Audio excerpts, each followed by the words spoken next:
You may be seated. I think we're still waiting on one juror. Here's-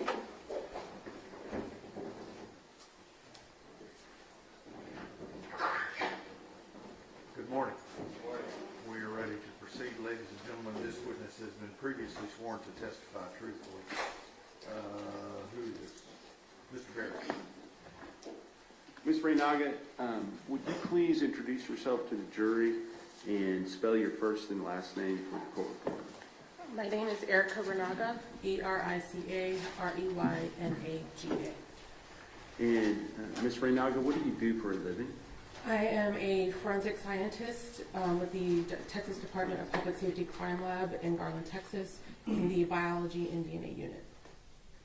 And how long have you worked there at the Texas Department of Public Safety Crime Lab in Garland, Texas? It will be 8 years in June. And what type of work do you do there again? I am trained to examine evidence for biological materials, as well as the DNA analytical process and DNA interpretation. Within each of these areas, I can issue reports, document my findings, and testify when necessary. And what type of training and education did you have to qualify you for the job that you now hold? I have a Bachelor's of Science with a major in biology and a minor in chemistry from Bowling Green State University, and a Master's in Forensic Science from the University of Central Oklahoma. In addition to that, DPS does have a very extensive training program. It's modular based, so we will start with basic DPS and court proceedings, as well as the readings and our licensing exam that is required by the state of Texas. From there, we will move into our specific training field. I started with screening, and then as the years moved on, I added on to that with the analytical and interpretation processes. And with regard to your ability to do your job on an ongoing basis, do you have regular proficiency testing as well? Yes, we are required to proficiency test twice a year. Now, the lab itself, is that lab accredited by some organization?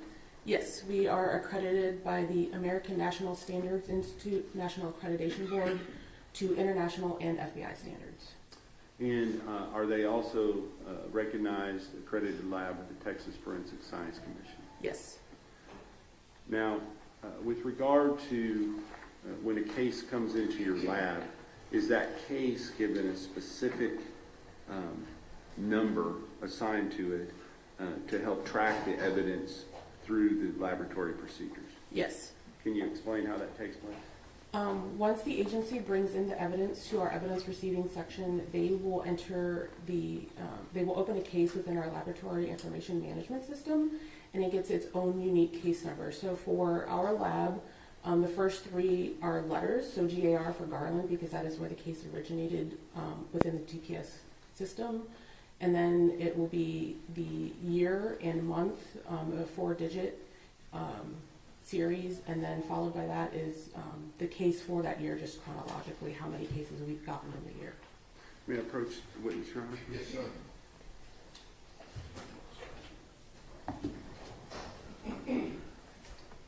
Yesterday, a different witness testifying. Several documents were admitted in evidence at that time.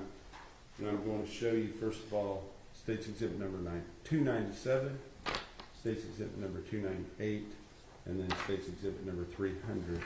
Do you recognize those documents?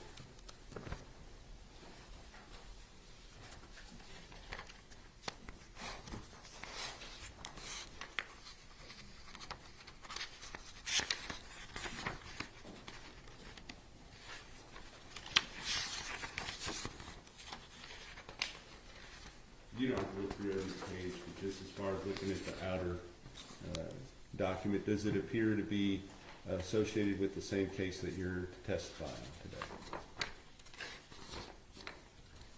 Your Honor, I would prefer that you look through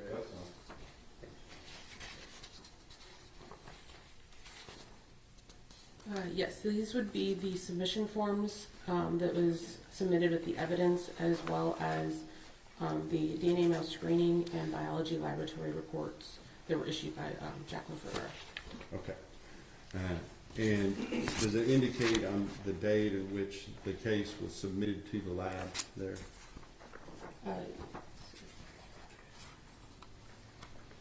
Yes, this would be the date that this evidence was submitted.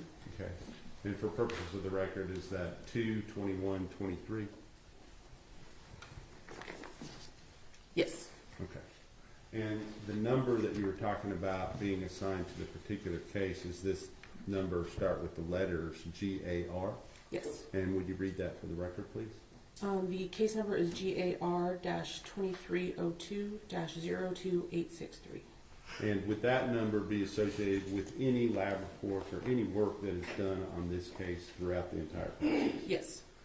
How do you make sure that that takes place when you work on a specific piece of evidence? So when an analyst gets the evidence to analyze it initially, they will look at the evidence and make sure that the case number, as well as any identifiers that are agency related, match what we have in our system with the submission form. As they work their case, they will also add our case number as well as their initials and date for when they worked the case. Any samples that are cut or collected will get its own unique item number, and our agency case number will be associated with that as well, and that's through the entire process. So for examination of the evidence, as well as the analytical process and the interpretation process. And so for tracking purposes, if a certain item is given a certain number, and then a sample is taken from that item and then sent further in the process, and maybe that is further divided, how is that documented through the process? So we have an outer item of packaging, say it's 01. Any samples or items within that packaging will be 0101, 0102, so on and so forth. If we collect, say we swab an item from 0101, it will then be 0101AA, and it will kind of go further and further. So swabbing will be one, the cutting that we took for the DNA extraction or analytical process will also be a further number. Okay. And so numbers kind of get long over time as far as what you're looking at, but if you look at those original numbers, you can tell where it came from, what item that came from, correct? Yes. Understood.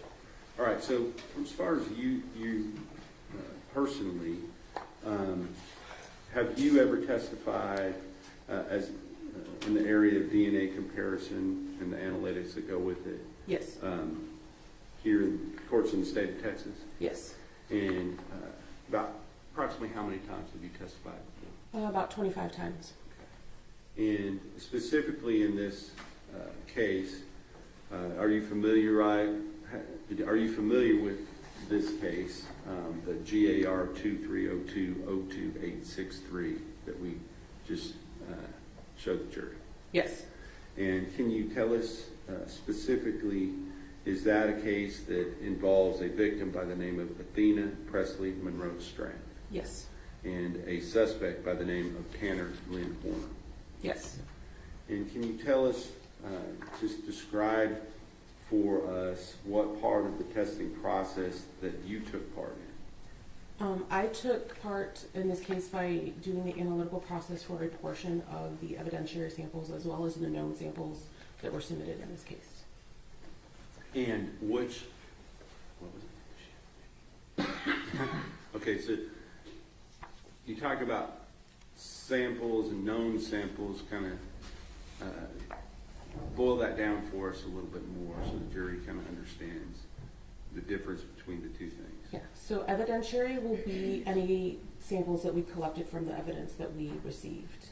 Known samples are samples that came from an individual. We know exactly who it came from, so we can say that it's definitely their DNA on whatever that sample is. So it can be either a blood card or cheek swabs, which we call buccal swabs. All right. And did you have both of those things in this case? I mean, were both of those things submitted, I should say? Yes, we did have knowns from both individuals. And that would be from which individuals again? From Tanner Horner and Athena Strand. Okay. And just kind of walk through the analytical process that you handled, and describe which items that you handled and what you did with those items. To start, the analytical process is a 4-step process. It starts with extraction, and that's where we're going to add chemicals and heat to our samples to get any DNA off of those samples, break open the cells to release the DNA into solution. We're going to do several washes to purify it, so at the end we just have a purified liquid sample that is our DNA. And that goes through the rest of the process. In cases where there's, through our analysis, the screening portion, that first step, there's an indication that sebum may be present, we will do what's called a differential extraction. And that's where we will separate that one sample into 2 parts. One part that would contain sperm cells, and one part that would contain any other cellular types, so skin cells or blood. So that's the first step. The second step is quantification, and that's where we're going to see how much DNA is within that sample, and if possible, or not if possible, but if present, we can also detect if male DNA is within that sample. The third step is amplification, and that's where we're going to make millions of copies to better visualize our DNA profile on the last step. And then our fourth and final step is separation, and we're going to put the sample through an instrument that can separate out the DNA strand based on size, and it can give us a graphical representation of the profile. That profile is what is used for our interpretation process. Within this case specifically, I mentioned I did do the knowns for each individual. Okay, hold on for a sec. So you said the knowns, you're talking Yes. about the buccal swabs and the blood counts. Is that correct at this point?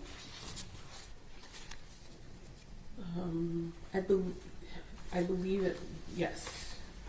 I believe that was a blood card and buccal swabs. Okay.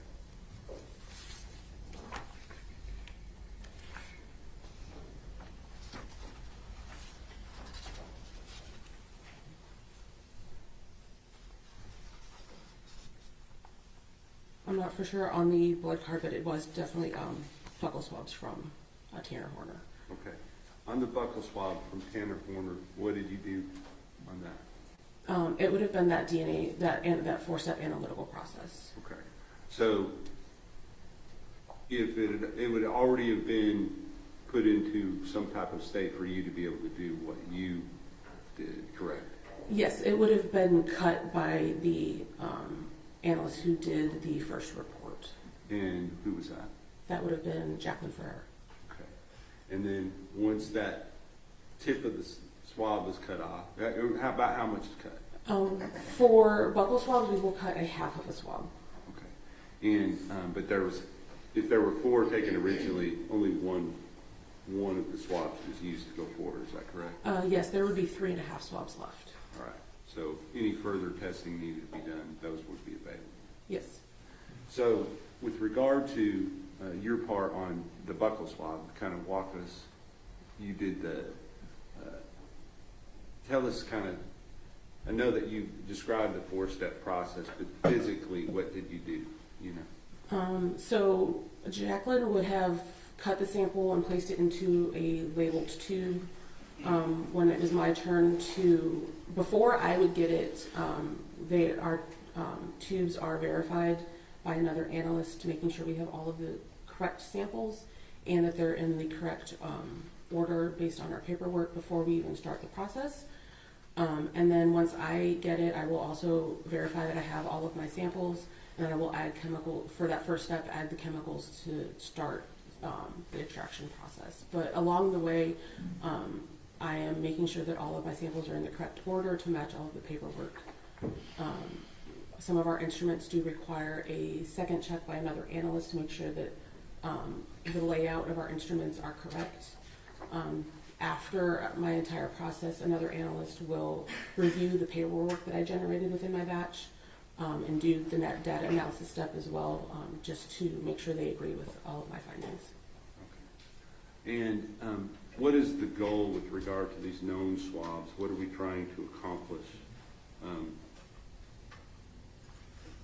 don't want to put the words in your mouth, but, you know, what are we trying to develop out of the known swabs, the buccal swab, the blood card? I mean, there's no real difference between the evidentiary and the knowns as far as the goal. We are just processing them to see if there's DNA present, and if there is, to generate a profile from those samples. And that's what I was getting at.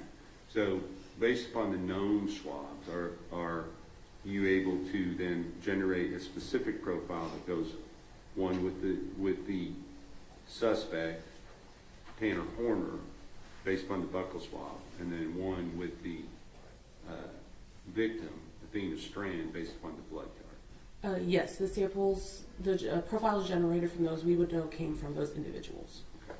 And then are those profiles used to compare with profiles that are developed off of evidentiary items? Yes, that is our interpretation process. Okay, gotcha. So what other than the buccal swabs, what items other than the buccal swabs did you participate in this analytical process for? The evidentiary samples that I processed in this case were the sperm cell and epithelial cell fraction from the vaginal swabs.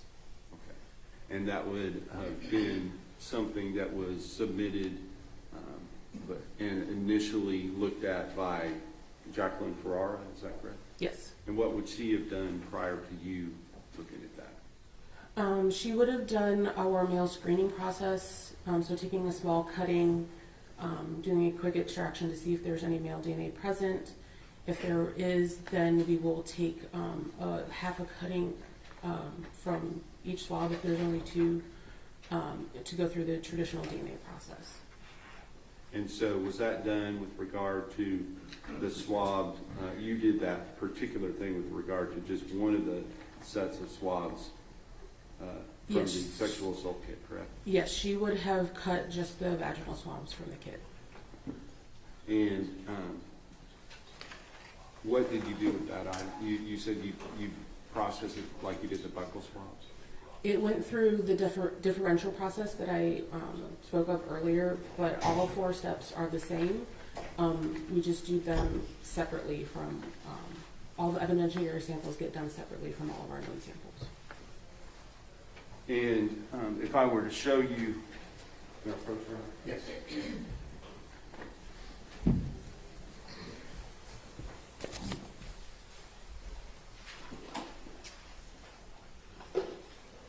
is there some,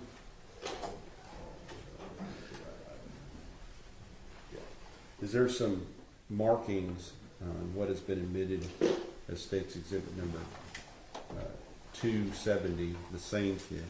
Are there some markings to show that was processed at your lab under the same number that we're talking about today? Yes, it has our case number as well as Jacqueline's analyst identifiers. Okay. And she would have been the one to take it.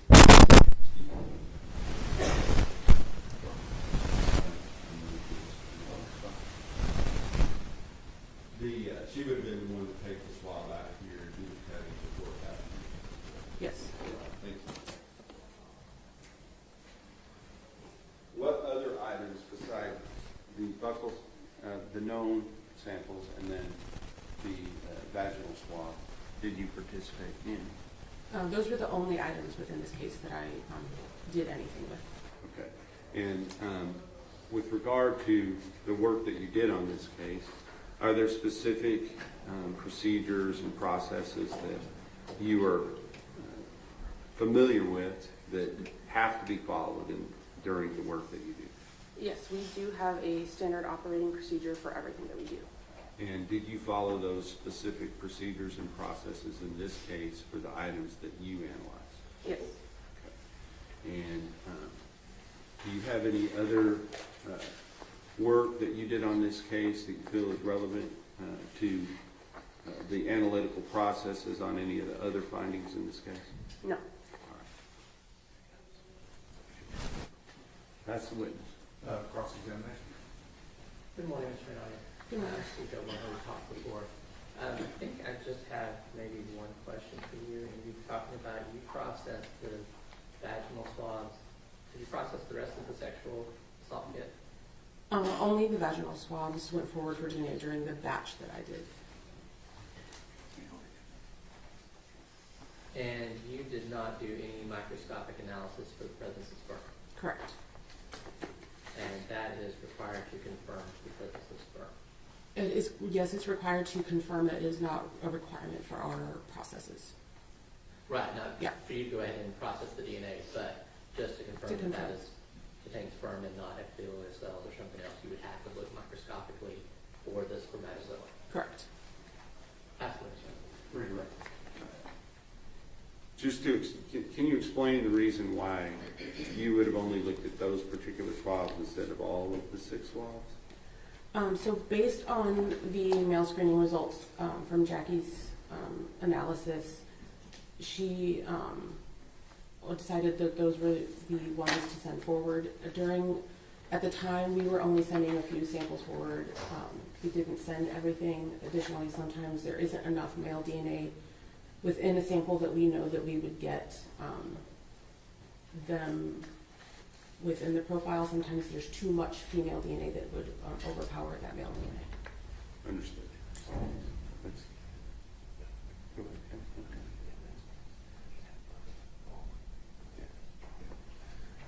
And are there, if initially you send some stuff forward, is it able to then make the decision to go ahead and send everything forward that can be tested? That is a process that we can do. That was just not something that we did in this case, and I'm not sure what her results were, if there was anything else that was eligible. Okay, understood. So you're not familiar with what other items would have gone forward, other than what you worked on? Correct. All right. Nothing further, Your Honor.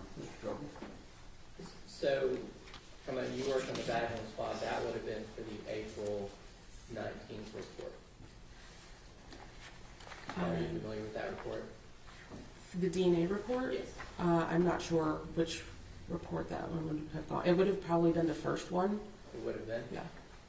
So the first report from Kristen Casota on the vaginal swabs from Athena Strand, it states Exhibit 299.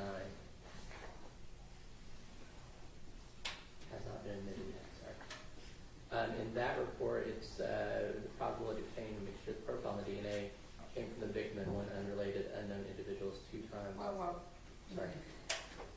I'll slow down. Your Honor, I'm going to object from, if he wants to admit the report at this point, that's fine, but object from reading for something outside of evidence that from a report that she did not issue. Well, let me start with that.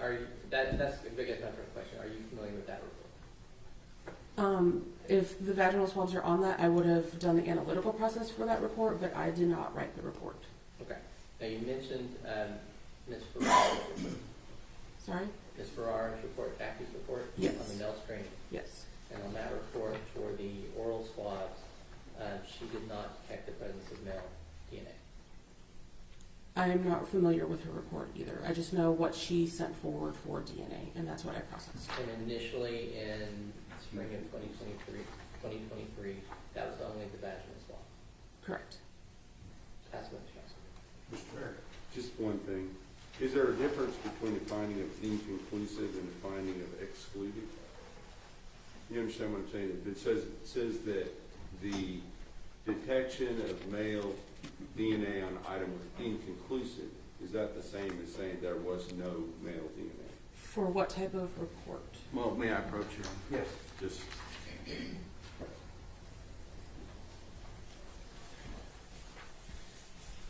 I'm going to show you what's already been admitted into evidence in State's Exhibit number 298. Now, this does not pertain to the vaginal swabs. It pertains to the oral swabs. But with regard to the finding on there, it was classified as what? This is for the DNA male screening laboratory report. The oral swabs, the detection of male DNA on this item was inconclusive, utilizing the Plexer HY quantification kit due to the low male quantification value. So for this report, we are not doing any type of comparisons. So we are not making an inclusion or exclusionary statement. This is based strictly on the quantification results from that male screening process. So this indicates that male DNA was detected, but based on that quantification value, it was not eligible to send forward for our traditional DNA process. Thank you. No further questions, Your Honor. Mr. Goldman?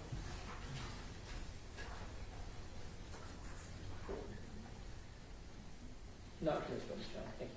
May she be excused subject to any potential recall? Yes, sir. Thank you, ma'am. Thank you. State calls Amber Moss. Amber Moss.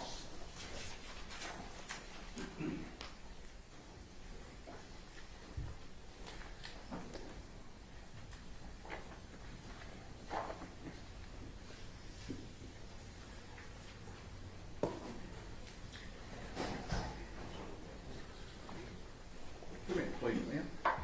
Ladies and gentlemen, this witness has been previously sworn to testify truthfully.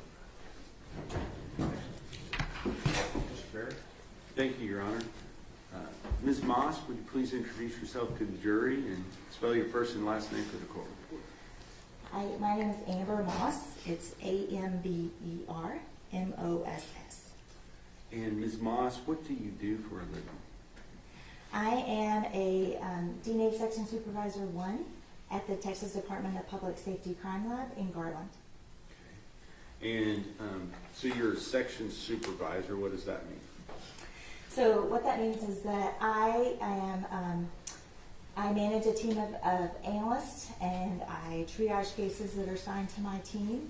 I'm also still qualified as an analyst, so those duties include examining evidence for the presence of biological fluids, cutting samples and preparing them for the DNA testing, then actually performing the DNA testing itself for either our autosomal testing or our YSTR testing, performing the DNA interpretation, the YSTR interpretation, and then also performing technical and administrative reviews, and then testifying in court if necessary. With regard to your participation in the case that we're here today on, are you familiar with the Garland Lab number 2302-02863? Yes. And is that the case where the suspect is Tanner Lynn Horner and the victim is Athena Monroe Strand? Yes. Now, as far as your personal background, what type of education did you have? I have a Bachelor of Science degree from Texas A&M University at Commerce, and I also have taken postgraduate classes in population statistics and molecular biology from the University of Texas at Dallas. And how long have you been working as a forensic analyst? I've been qualified as an analyst since January 2000. Okay. So approximately 26 years, Yes. right? So with regard to the process or your involvement in this case, was it actually as an analyst, or kind of describe what your part was in this particular case? So for this case, I was not an analyst involved in the case, but as the DNA section supervisor, my team handles capital murder cases. And so what that means is that when the cases are received, I will contact the agency to clear up any questions that we might have, determine whether it's going to be a death penalty case or not. And then I communicate with them to determine if we have any questions about what items to test and moving forward with our testing. And are there specific guidelines from the Texas Forensic Science Commission related to death penalty cases that you're required to make sure get followed?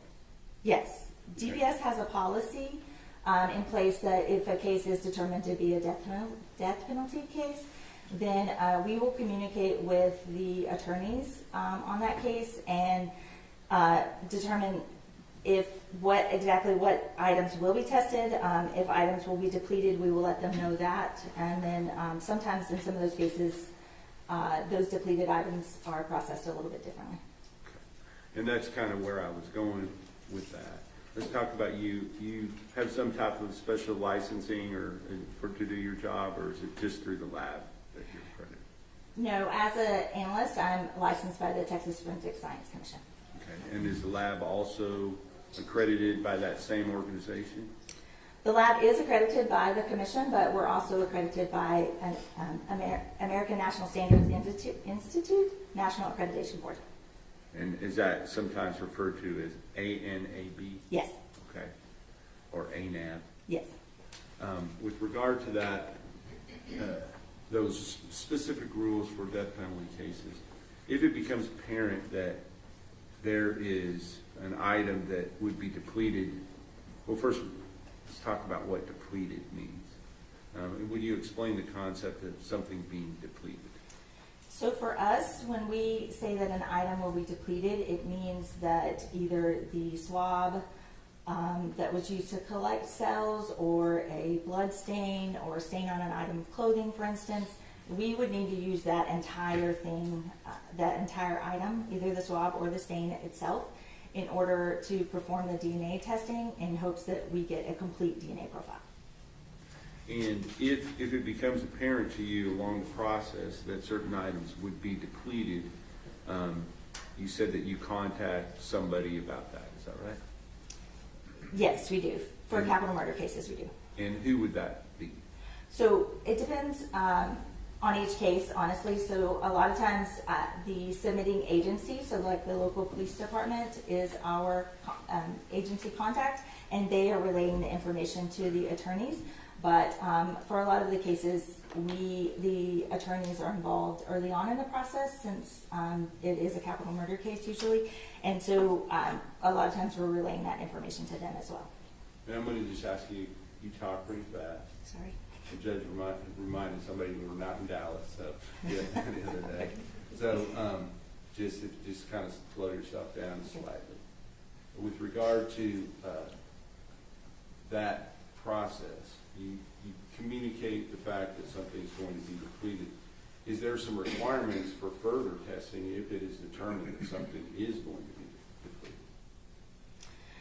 So our policy, we're required to let the agency know or the attorneys know, and then at that point, they can discuss and determine whether they give us permission to actually deplete that sample, and we perform the testing on that, or if we end up not testing it at all, or sometimes if those samples would go to a different lab to be tested.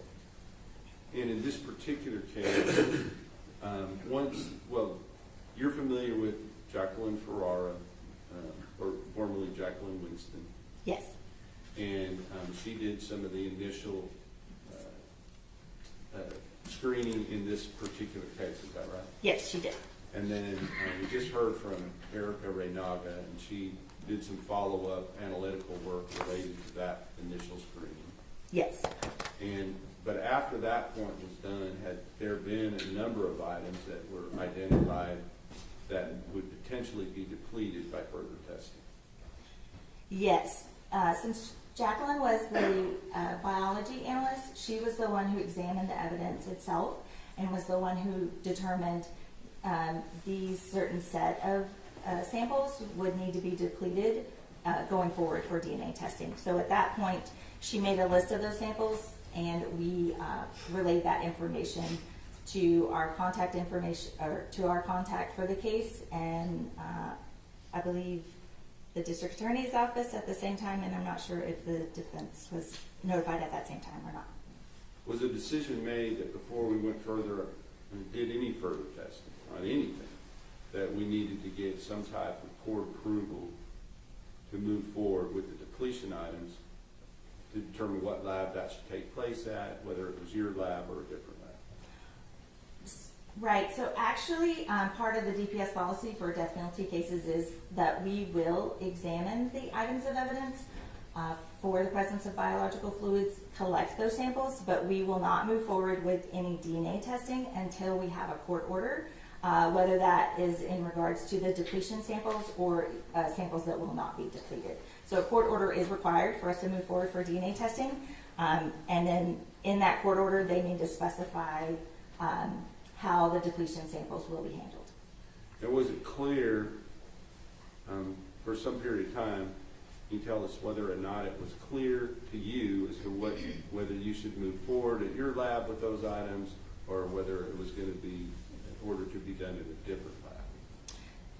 There was conversation in this case about, and there was some time where it was being decided where those depletion samples would be tested, whether it initially it was offered like we would test all the samples at the DPS lab, but there were certain conversations that then it was going to be that set of samples, the depletion samples would be tested at a different lab. And then it was some time where it was being determined which lab that would be. And ultimately, was a decision made to go to a different lab for the depletion items? Yes. And was that ordered by the court? Yes. And was, when did that transfer of items to that lab take place? So once we got a court order indicating that the depletion samples would be going to a different lab, in April of 2025, I gathered those depletion samples, put them into a separate container so that they could be shipped out to that other lab. And then there was still some discussion about exactly when we should send those samples. So they had been separated but not sent yet, and then they were sent in May of 2025 to the other lab. So already in evidence, we have State's Exhibit number 298, which is the DNA male screening laboratory report. And we have State's Exhibit number 300, which is the biology laboratory report. Those were done in March and April of 2023, correct? The biology report was June of 2023. Okay, I apologize. You're right, I looked at the wrong report when I was saying the date. So March for the DNA male screening report, March 16, 2023? Yes. And then June 14, 2023 for the biology laboratory report? Yes. No further reports were issued until after this transfer of evidence was able to be accomplished to the other lab for the depletion items, correct? Correct. Right, so over 2 years to get that accomplished, is that right? Oh, I'm wrong. Wait. So we do have a DNA report, but it's from 2023, but it doesn't pertain to the depletion samples. Yes. And then after that, correct, there were no more reports issued until the issue of what samples would go forward for DNA testing and the depletion samples was resolved. So ultimately, where was the depletion samples, where were they ordered to go? Where were they ordered to go? Yes, Yeah. where were they ordered to go? Ultimately, they were ordered to go to a private forensic laboratory called Bodie. It's in Lorton, Virginia. And is that another lab that is also accredited by the Texas Forensic Science Commission, to your knowledge? Yes. Okay. Because there are some specific rules related to death penalty cases as to what type of labs can test those. Is that correct?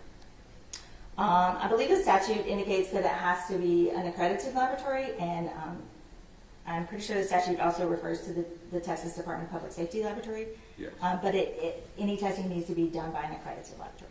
Understood. All right. So that testing took place, and was a report issued from the lab, Bodie lab, on the items that have been submitted that were considered to be depletion items. Yes. And have you had the opportunity to view that report? Yes. Okay. I'm not going to introduce it at this time, but once that transfer was taking place and Bodie had those depletion items, did the DPS lab in Garland then go forward with the rest of their testing? Or sometime during that, when in relation to that, did the DPS lab begin testing the items that they retained that were not depletion items? In this case, once we had the initial court order listing the samples that would be tested, we knew that there was still discussion about the depletion samples, but we'd already identified those samples. So any of the non-depletion samples we proceeded to start preparing those for DNA testing and then started DNA testing on that set of items at the DPS lab while we were still getting information about the depletion samples. Understood. So ultimately, it was, what was the date that the final reports were issued here from the DPS Garland lab? The DNA reports, we have a supplemental DNA laboratory report dated September 15th, 2025, a biology and DNA laboratory report dated September 15th, 2025, a YSTR laboratory report dated September 15th, 2025.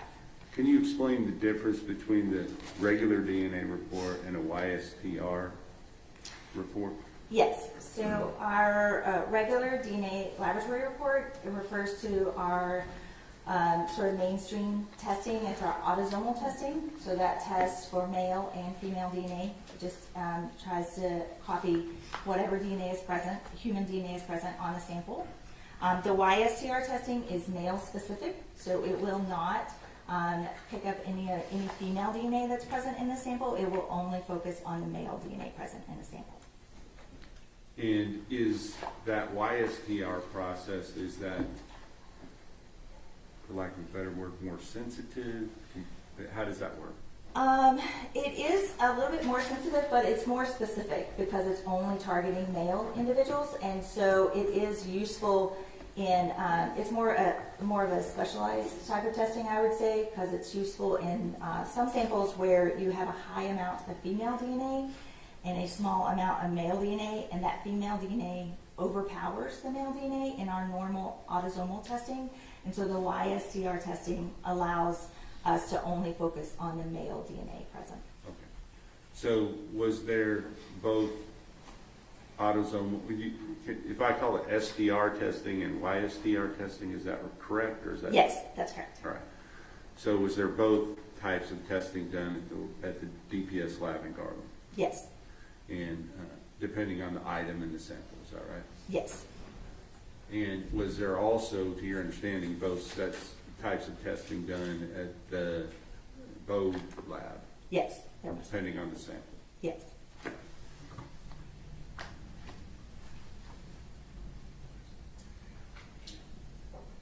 Do you have anything? Oh, I think you actually did do one other thing on this case with regard to preparing some type of samples for one of the other analysts before they looked at them. Something related, I believe it was to Elizabeth Seastrong. Is that right?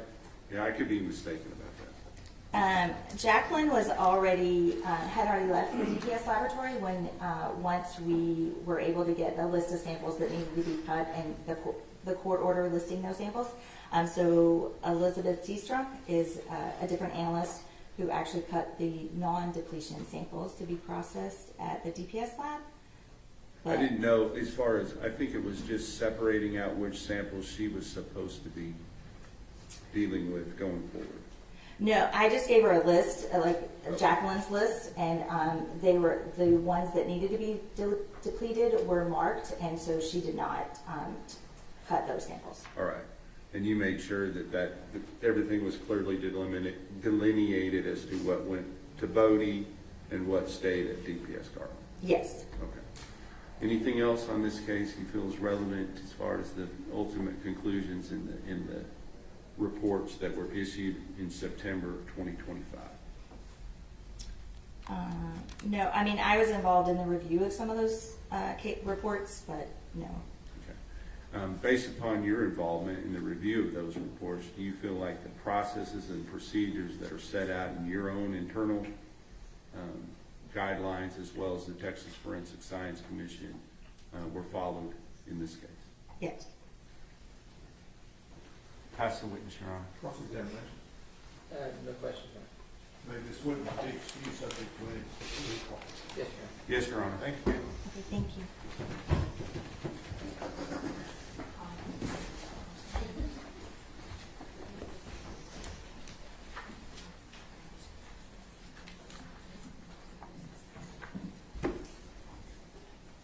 state calls Elizabeth Seastrunk, Your Honor. Okay, Elizabeth Seastrunk.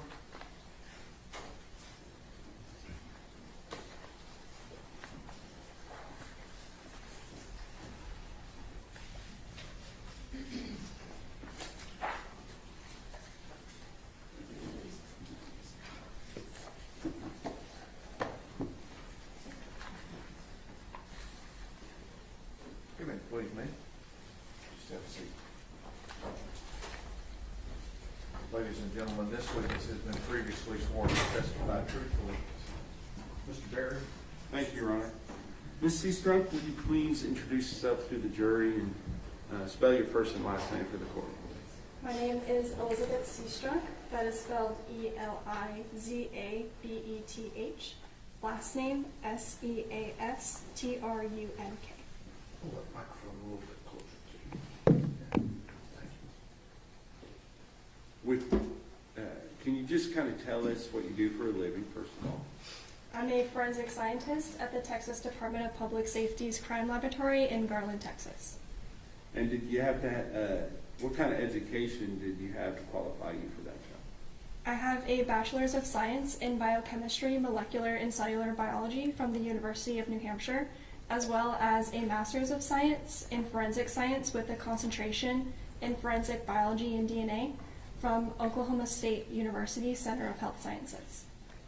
And as far as your duties, well, let me ask you, how long have you been working there at the DPS Garland Lab? I've been working at the Garland Lab for about 3 years, but moved into the DNA section about 2.5 years ago. Okay. And so that would have been after November 30th of 2022, correct? That you've moved into the DNA section? I moved into the DNA section in October of 2023. Understood. So after you, well, first of all, was there a different analyst that had left as far in conjunction for personal reasons, family reasons, that at the time that you came into the lab, or did you overlap? What do you mean by that question? Jacqueline Oh. Winston, Jacqueline Ferrara? I had moved into the DNA section while Jackie was still there. Okay. And so, but after she left, were you asked to do some work on the case where the suspect is Tanner Lynn Horner, the victim is Athena Strand, and that has a specific Garland case number, GAR 2302-02863. May I refer to my notes? Yes, ma'am.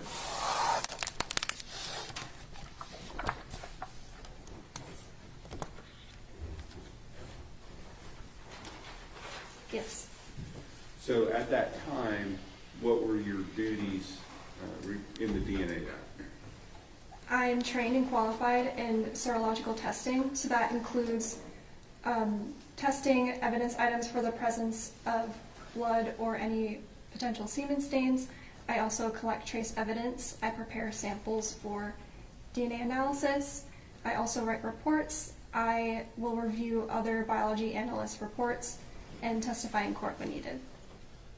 And were you asked to process certain samples related to this case as part of your duties? Yes.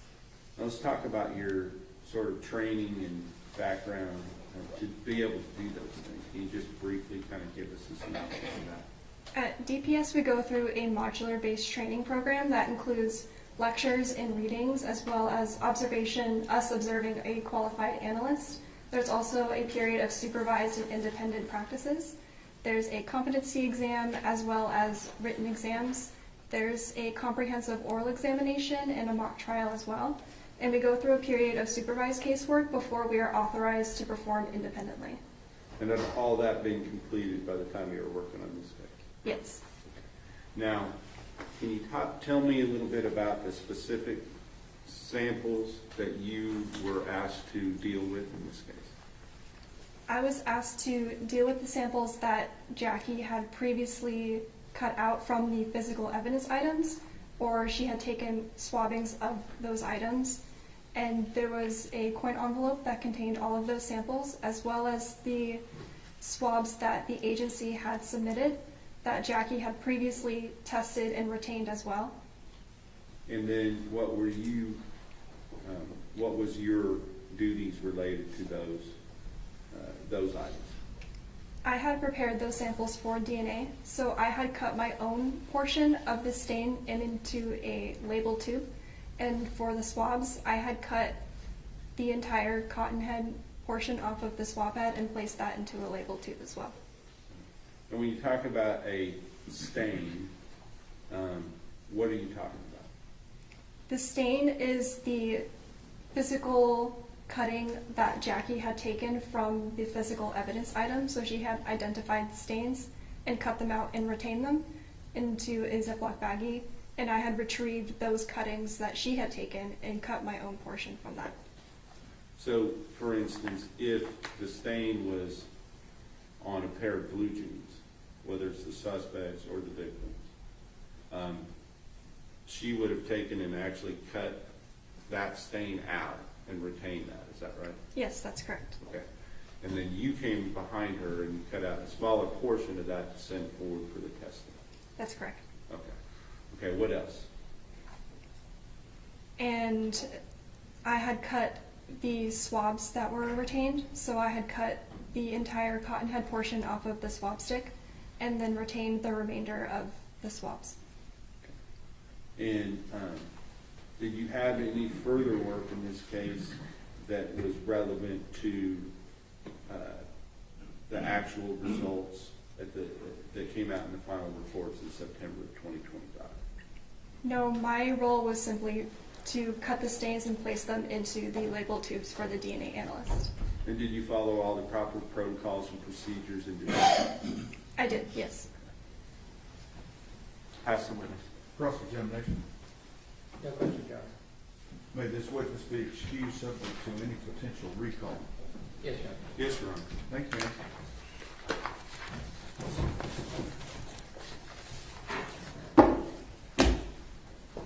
State calls Ruby Kelly, Your Honor. Ruby Kelly. Judge. Your Honor. We can do that, okay? So I'll see you back in 15 minutes, okay?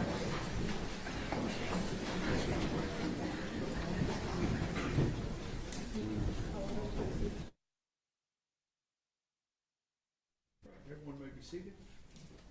Ladies and gentlemen, this witness has been previously sworn to testify truthfully. Mr. Berry. Thank you, Your Honor. Good morning, Ms. Kelly. Good morning. Would you please state your name for the jury? Ruby Kelly, And would you spell your first and your last name? RUBYKELLY. And what do you do for a living, Ms. Kelly? I am a forensic scientist in the DNA section And where specifically? at the Texas Department of Public Safety Crime Lab in Garland. And how long have you been doing that? About 6.5 years. And what type of background and education did you have to, first of all, be hired to do that job? I have a Bachelor of Science with a major in biology and a minor in chemistry from the University of North Texas, and a Master of Science in Pharmaceutical Sciences with a concentration in DNA analysis and serology from the University of Florida. And I also have a license through the Texas Forensic Science Commission. And in addition to you being licensed by the Texas Forensic Science Commission, is the lab accredited through that same organization? It is, yes. As well as ANAB? Correct. Okay. Now, since you've come on, once you were hired there, what have been your duties since you've been there? My job duties include screening evidence for the presence of biological fluids like blood or semen, performing laboratory procedures for DNA analysis, making interpretations and comparisons of known evidentiary profiles to known reference samples, preparing reports of my findings, and testifying in court. May I approach, Your Honor? Yes, sir.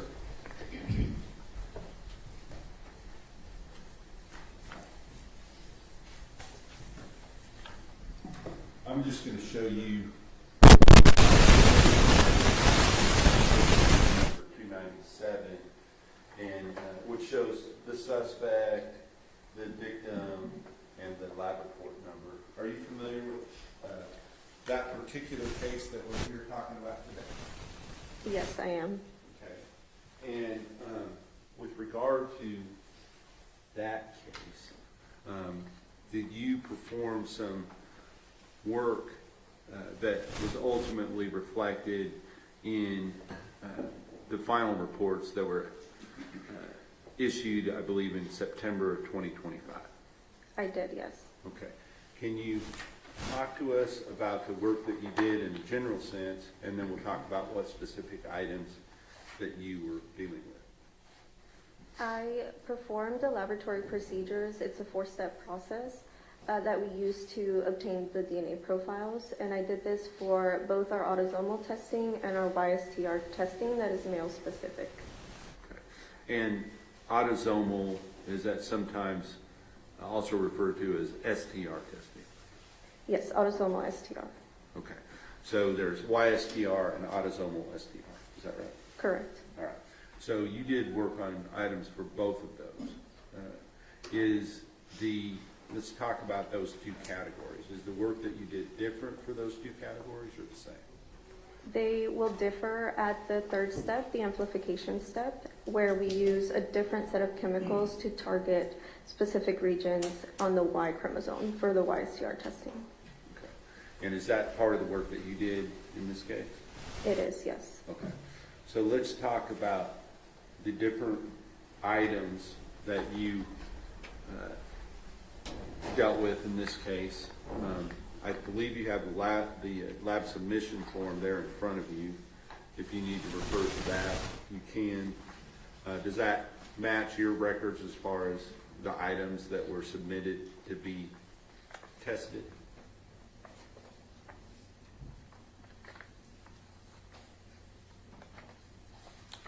Yes, it does. So using that maybe as a reference, can you tell us what items that you worked on? Would it be easier to talk about them in the two categories, the autosomal and then the YSTR? Yes. Okay, so let's talk about, first of all, the items that you did the analytical work for the autosomal STR. What items were you involved in that process for?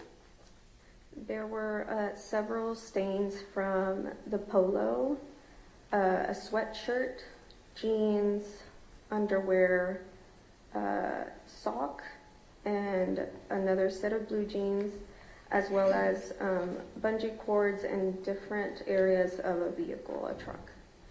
In all of those, none of those items that you just mentioned were related to the YSTR, correct? Those are all autosomal? Correct. And now let's talk about the items that you processed related to the YSTR process. Those would have been the vaginal swabs, anal swabs, oral swabs from the sexual assault kit, and then the known sample from the suspect. And were you involved in the process before or after the depletion had already been separated out? That would have been after. I would have come in afterwards. So you didn't deal with any of the items that were sent to Bode Lab or Bode, correct? That's correct. Only the items that were ultimately dealt with in the reports that were issued in September of 2025. Correct. So you dealt with the swabs from you said YSTR for the swabs from the sexual assault kit, and what other items again? And then the known reference sample from the victim. Okay. I mean, excuse me, the suspect.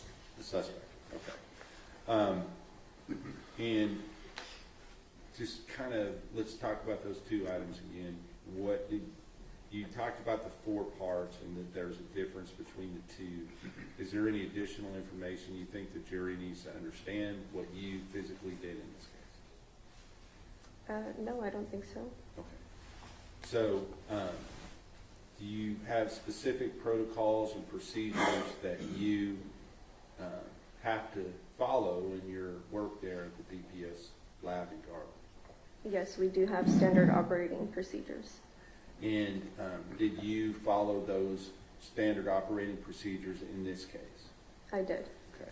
And is your work, and this relates not only to you, but to all of the people involved in the process of testing evidence, how is that work verified after your work is done? Does somebody else look at it to make sure you didn't make a mistake? Yes, so after the 4 steps are completed, I put all of the documentation together, and that batch paperwork will go through a technical review by another qualified analyst. And if that ends up being an issue, then are the corrections made and re-reviewed to make sure that there are protections along the way so that there's no inaccurate results? That's correct. If any corrections are found, I would have made those corrections, and then the batch is signed off so that the cases in the batch can be assigned to an interpretation analyst. Okay. And the interpretation analyst in this particular case, what was that person's name? Her name is Kristen Casoda. Okay. And with regard to this particular case, once you kind of just briefly explain for the jury, how you receive your assignment, where you go to get the samples you're going to work on, and after you're done with the work that you've already described, what you do with the samples at that point. Typically, a supervisor will assign the batches to be run, and the samples would have already been prepped. So a small cutting is prepared in a sterile tube, and that tube is barcoded so that we are able to track it through our chain of custody. And it's usually kept in a refrigerated space until I am ready to start my process. And then once you get done with the process that you are doing, what is the state of the evidence at that point? So the results from my process, we will retain the DNA extracts frozen so that they're available for any future testing. Is there anything else you feel like you did in this case you feel would be relevant to the ultimate results that are contained in the reports in September of 2025? No, I believe we've covered everything. Thank you. I'll pass the witness. Cross-examination. Good morning, Ms. Kelly. Good morning. Good to see you again. I have just a couple of questions. Now, Ms. Casoda was the interpreter, correct? Correct. And that's the person who would make any kind of subjective decisions about the analysis? Correct. And that would be things like what is an artifact, what is not, that sort of thing? Well, I would have sort of done that as well. That is the last step where we use a software tool to visualize the DNA profiles, and I evaluate each profile before giving that final copy of it. So can you tell me more about that, the parts of your process that involve you making a determination rather than just following a protocol? So that part is still in our protocols for me to do. It's called data analysis. So once we obtain the data from that final step, I will go through each profile as well as use a profile comparison tool to compare all of the profiles in the batch, make sure there was no contamination, and verify that the positive and negative controls that are included also worked correctly.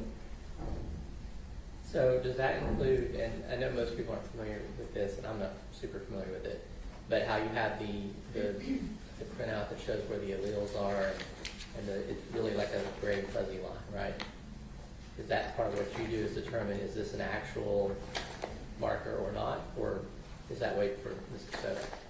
Right, so the DNA profile, it looks like sort of like a graph with peaks, and sometimes there could be peaks that might be at the baseline level and could just be noise. So if the software is calling that a real peak, it is my job to go through it and evaluate and ensure that it's either marked off as an artifact or it remains as a real peak. Yeah, so that's not just left up to the computer. There's actually a human being that is involved in interpreting DNA. That's correct. That's the instruction. With regard to that, is there other human beings that are involved in checking those results and making sure that they are accurate through that process, both technically and subjectively?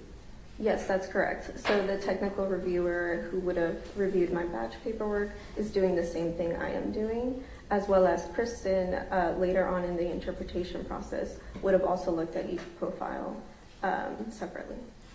Thank you. No further questions? Mr. Goble? And that would be kind of where it would end, is with Kristen and whoever's doing her reviews.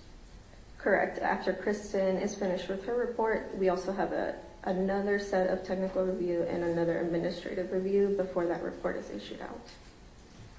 Pass, Your Honor. Nothing further, Your Honor. May she be excused subject to any potential recall? Yes, Your Honor. Thank you, ma'am. Thank you.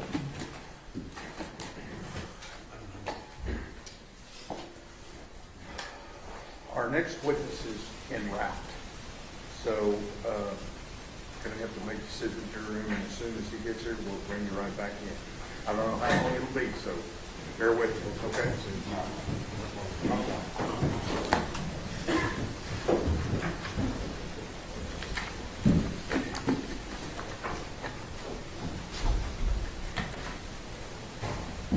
I'm sorry.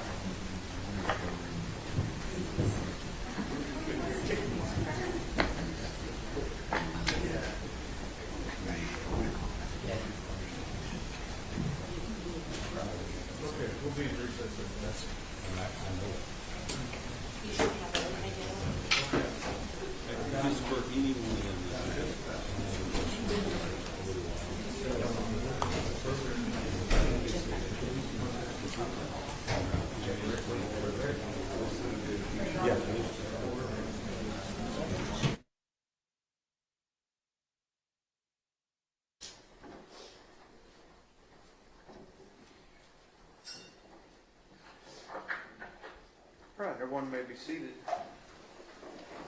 This witness has been previously sworn to testify truthfully. Mr. Barrett? Thank you, Your Honor. Mr. Becker, would you please introduce yourself to the jury by telling them your name? Yes. My name is James Becker. And feel free to talk to them. You know, I'm going to ask you the questions, but they're the ones that need to hear your answers. Can you just spell for the court reporter your first and last name, please? Yes, James, James, Becker, Becker. And if somebody would refer to Jim Becker, would that be you as well? Yes. Okay. So tell us a little bit about yourself. How are you employed? So I work for Veloster Solutions. I'm their Vice President of Product. Can you spell that? Spell your... Velocity. Veloster, yes. Veloster, Velocitor. Solutions, Solutions. And when we're here in court, it's difficult for me and everybody else, especially witnesses, to kind of make themselves slow down a little bit and talk, because the court reporter's taking down everything that you say, and we can't talk over each other. So we just kind of focus a little bit on doing that as we go through this process. Is that all right? Yes, sir. All right, thank you, sir. Now, with regard to Velocitor Solutions, what do you do for that company? So I am the Vice President of Product. So I guide our product strategy, including our software, which would be mobile applications, and our web platform, and then hardware integrations to go alongside that. All right. And tell us, how long have you been working for this particular company? I've been with Veloster Solutions for 15 years. And were you there at the beginning of this company, or were you hired by this company after it was already? I was hired by the company after. Okay. And so since you've been employed there, has the company grown both in scope and also the different things that they do? Yes, sir. Yes, we've grown in scope from our products to the hardware we work with to the employees we have and customer base.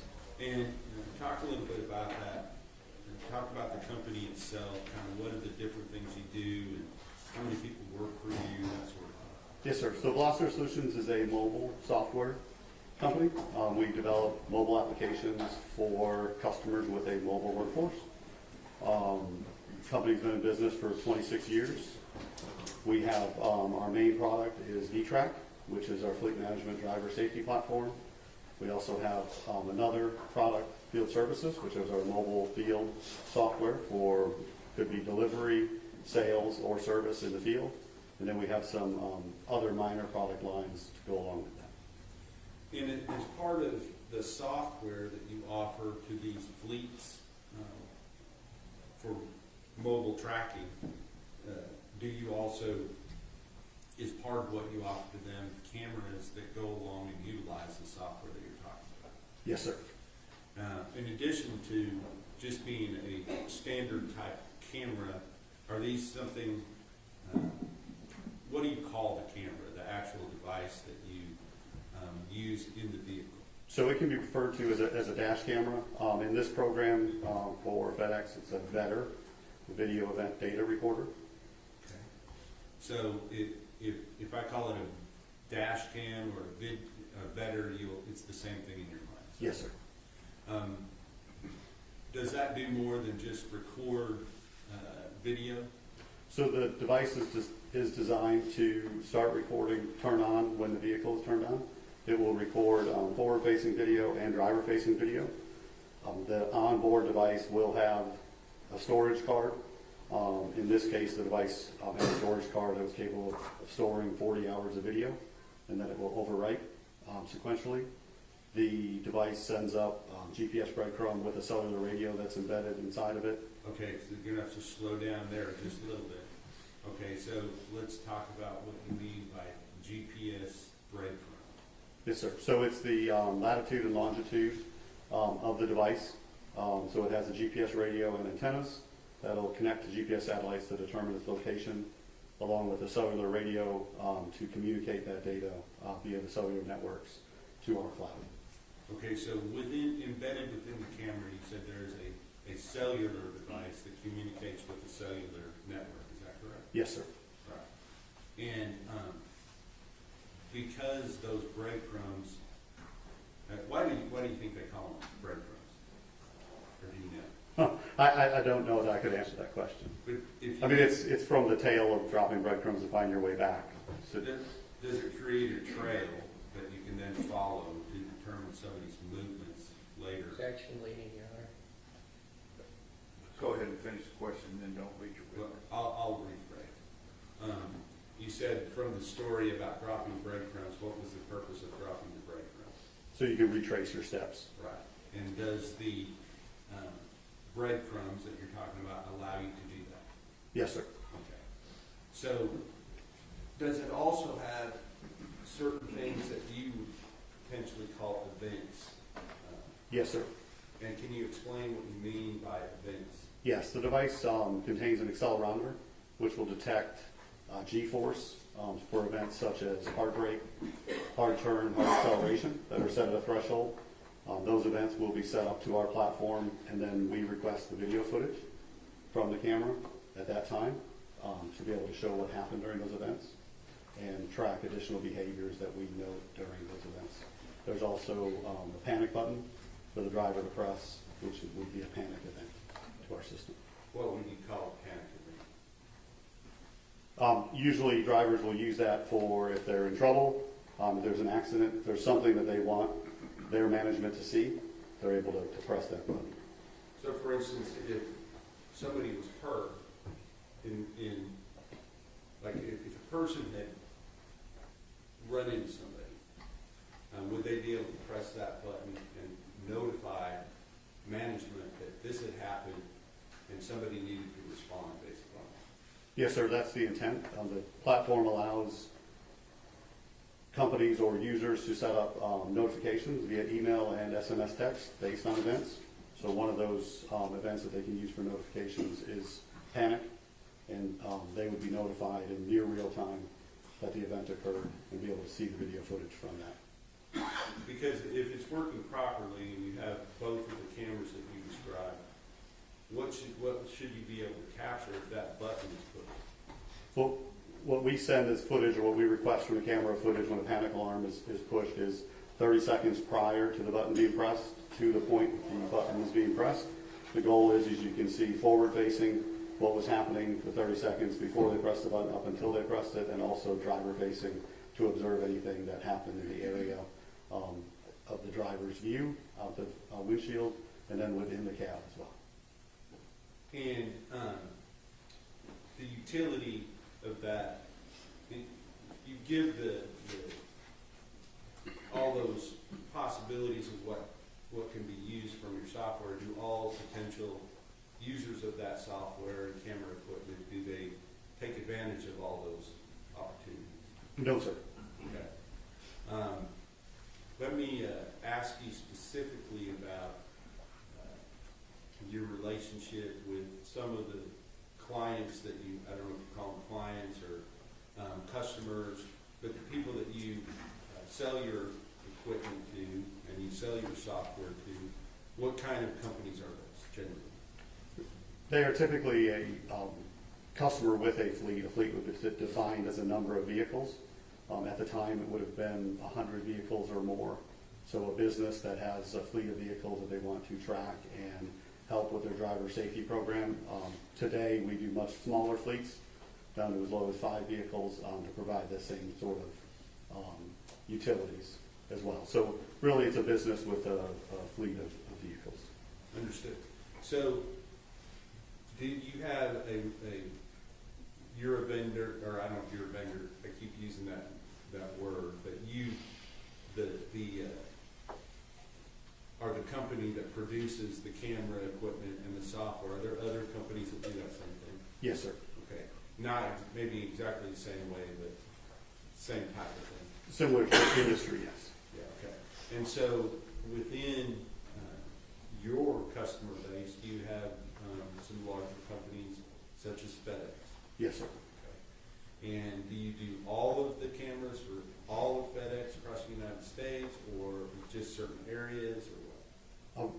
So we work with FedEx Corporation, which has several entities within them. FedEx Ground has independent service providers that they contract with to deliver packages and pick up packages. As part of this program, we are one of several vendors chosen that comply with the program that FedEx has aligned with on what events we would send and what data we would provide to FedEx along with that. And FedEx Express, we also provide cameras to, but again, not the sole provider. So within the FedEx company, you said they have a different name for what we would call the dash cam, and that was VEDR, is that right? Yes, sir. VEDR. And what does the VEDR stand for again? Video Event Data Recorder. Okay. So within the FedEx company, have they established some protocols that their subcontractors would have to have these type of equipment within their vehicle in order to be a subcontractor for FedEx? Yes, sir. And are you familiar with a company by the name of Big Copston? Yes, sir. And also Southern Star? Yes, sir. Okay. And what were those companies in relation to FedEx Ground? They were independent service providers. Okay. And you call them within your industry ISPs, correct? Yes, sir.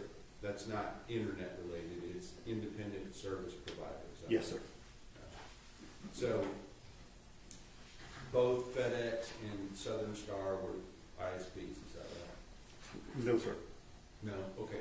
Not FedEx, but thank you for correcting me. Both Big Copston and Southern Star were ISPs related to FedEx Ground. Is that Yes, right? sir. All right. Did you have these video event data recorders in the different vehicles for both of those two ISPs? Yes, sir. Okay. And the specific location of the FedEx Ground facility that you were working with in this particular case, not address-wise, but general area, do you know where that is located at? I don't. Okay. But in the area, was it here in Texas? Yes, sir. Versus where you're from? Yes, sir. And where are you from? Charlotte, North Carolina. And is that where your company is based? Yes, that is our headquarters. Now, with regard to these ISPs, once those routes are assigned to whatever ISP that they have through FedEx, are they essentially independent from FedEx as far as who oversees their drivers and their vehicles? Objection, Your Honor, I'm not sure this is within the scope of his knowledge. I'll let him answer it if you know. And I would say it's my understanding that the management of those routes is the independent service provider, whether it's the owner or a business manager under their set. Now, under your contractual relationships with these ISPs,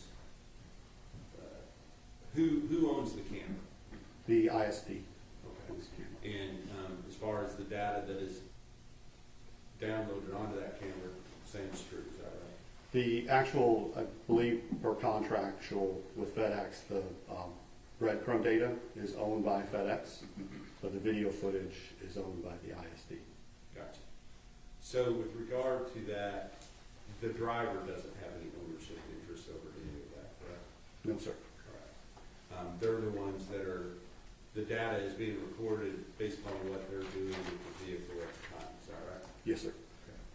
So, I want to talk to you about the specific date of, I believe in your case, it would be December the 1st of 2022. Do you remember that date? Yes, sir. Why is it that you remember that particular date? I was in a meeting, and our customer support manager came into the meeting and asked for my assistance because they had a law enforcement call and they were not sure how to handle it. So tell us what you did next. I went to our customer support center, to the agent that was taking the phone call. They briefed me on what was happening, that there had been an abduction, and that there was video footage, and that they had, I believe it was an FBI agent on the line. Okay. Now, before we go in any further down through what happened next, I want to ask you, are you familiar with the product, the V-Track product, and how it works? Yes, sir. Okay. And let's talk about that for a moment. What kind of information, just from the video itself, if you're watching a video off of one of these recorders, what kind of information would be available to you other than just what you're seeing on what's being videoed? What kind of things are you going to be able to see? So the video includes an overlay that contains the serial number of the camera. It will include a timestamp in UTC or GMT time. It will include the speed of the vehicle and then the GPS coordinates as they're updated through that video footage. And so, as you're watching the video, will you see the speed change based upon what the driver is doing? Yes, sir. What else would be changing as it's going on? The time will change as it goes on, and also the GPS coordinates. Okay. And with regard to the time, is that time in a specific time zone? It is in UTC or GMT. They're the same. All right, so just for purposes of the record, is UTC universal? Coordinated universal time. Coordinated universal time. Yes, sir. All right. And then GMT, what is GMT? Greenwich Mean Time? And are those the same? Yes, sir. Okay. And with regard to that time of year, specifically, late November, early December of 2022, what would be the difference in time between UTC time and the time here in Texas, Central Standard Time? So here will be 6 hours prior to UTC time. Okay. And the way that that's noted often is like UTC -6, is that right? Yes, sir. Okay. So if UTC time showed 23 or 11 p.m., you would have to back that up. You subtract 6 hours from that, and that would be 17, which Yes. would be what time? 5 p.m., sir. 5 p.m. Okay. So just so that's understood that what you're watching, the time's not going to be exactly the same as it is here, but the reason is because of what? The reason UTC time is used is it doesn't change. We don't have the daylight savings time, You don't have time zones that a vehicle could cross. So that way it's a coordinated time that can be seen through footage. And based upon your knowledge of the software, if you're able to examine specific camera, specific downloaded storage device from that camera, are you able to tell whether or not you believe that is operating correctly and capturing the time correctly based upon the event data and everything else that goes into the video event data recorder other than just the video itself? We would use additional items on our platform where we have the owner's time zone, which helps us determine that offset from UTC time. And were you asked to, let me ask you, how are you able to get video off of the video event data recorder? There's three ways to obtain video footage from a FedEx camera. The first is through a cellular connection to download a video clip from the platform. At the time, our platform offered 30-second video clips. So you do a manual download, you find the time that you're downloading, and you choose to download it, and you wait for that video to be downloaded through the internet. Another option is to remove the storage cards and use a proprietary tool to play that footage, and you can export that footage. The third option is you can attach a USB drive to the camera itself and connect to the camera with the manufacturer's application and download that footage as well. Now, what type of storage device is maintained within this video event data recorder? It was a standard SD card for that model. And when you say a standard SD card, a lot of people know what that is, but some people don't. So can you describe it, please? I say standard meaning the size. I don't know how to describe an SD card, but today there's micro SD cards and there was mini SD cards, but this was a standard SD card, approximately 3 inches wide by 1 inch and maybe a 1/16 of an inch thick. And were you asked to access remotely some footage from a particular vehicle? Yes, sir. Okay. And did that particular vehicle relate to a particular driver? Yes, sir, it was a driver. Okay. And so what kind of information, you were at the point where you've been called out of the meeting and now you're going to talk to your people about what's going on. So pick it up from there and tell us how it went from that point. I'll be honest, this wasn't something that had occurred in the past. So I think the first thing I tried to do was establish that the people on the phone were the FBI. I remember asking them if they could send an email so that I could verify their email address to determine that. The next piece is technically the footage is owned by the independent service provider. So I was able to, I think through that phone call, reach out or speak to that owner to verify I could release the footage, which he agreed. And then once the FBI I had received the emails to know they were who they were, I started the process of trying to locate the footage in question. Okay, so let's stop there for a second. The person you talked to, would that have been related to Big Topspin, the owner of the vehicle? Yes, sir. Okay. And do you remember that person's name? I think Mr. Davis, sir. Richard Davis? Yes, sir.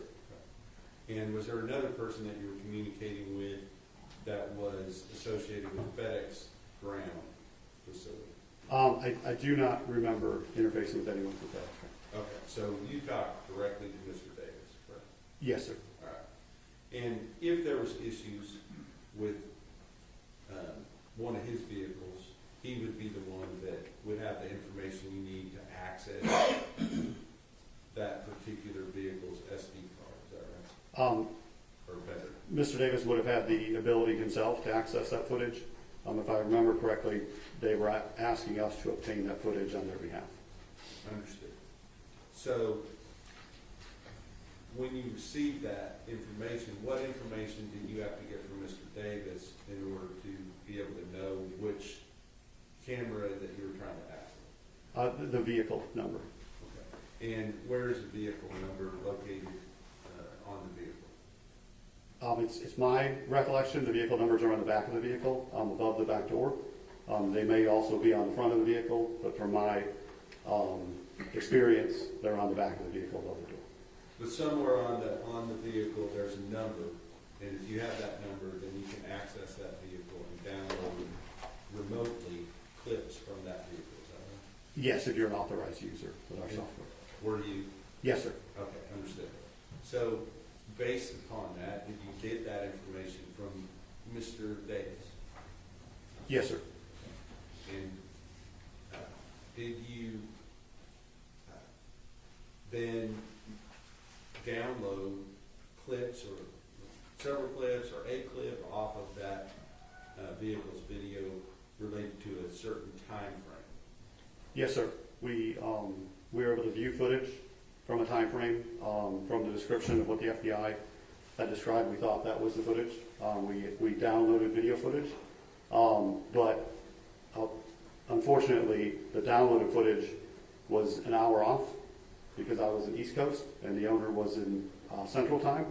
And because of the urgency of it, I took a screen recording of the video and sent it to the FBI agent with my phone. Sorry, I took a video of the screen with my cell phone. All right, so you're looking at something on a computer, and you said you took a video of what you were looking at with what? With my iPhone. Okay, and then what did you do with that video that you took? I sent it to the FBI agent, I believe, via text message. It may have been over email, I don't recall. And once you had done that, I guess let me ask you this. I want you to describe, you go into the room, you begin to try to download the video. You were given a time frame to look at. What did you see when you pulled up the video for that particular time frame? I believe it was a driver. Your Honor, hearsay. I don't think that video's been admitted yet. I'll let him answer the objections overruled.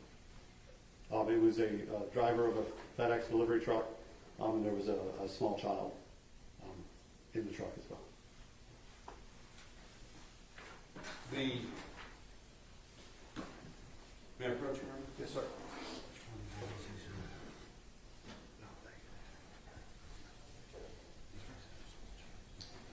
All right, so based upon that, what you saw, kind of what's going through your mind at that point? I don't recall. I mean, I think panic, to be honest.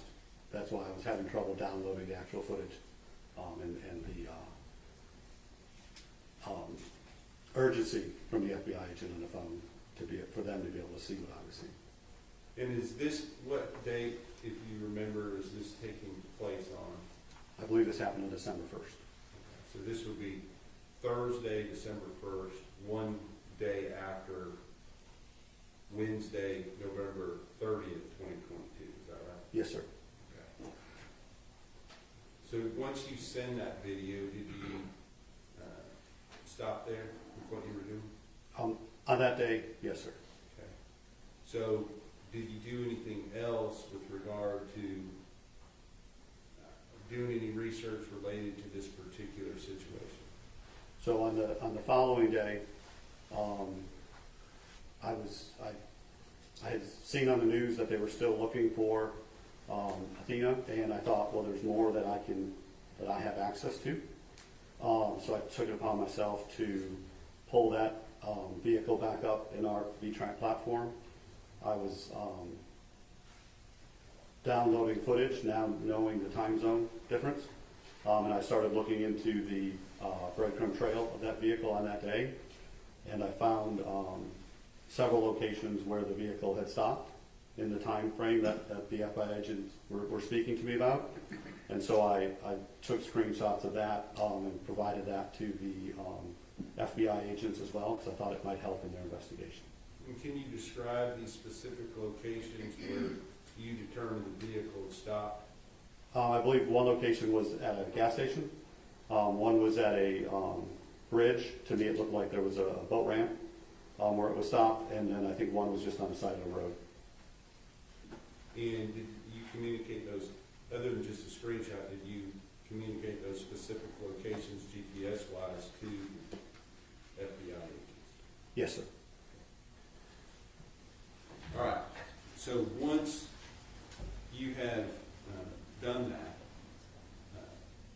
did you receive some further communication from investigators related to how to access the data, the complete data off of the SD card from that particular camera? Yes, sir. I was contacted by the Texas Rangers. And do you remember the person that you spoke to? Joe Espinoza. All right. And when you spoke to Ranger Espinoza, what was the subject matter of that conversation? The subject matter was how to access the video footage that was on the SD card of the camera. And did you give them some specific warnings and admonitions as to how to handle that particular item? Yes, sir.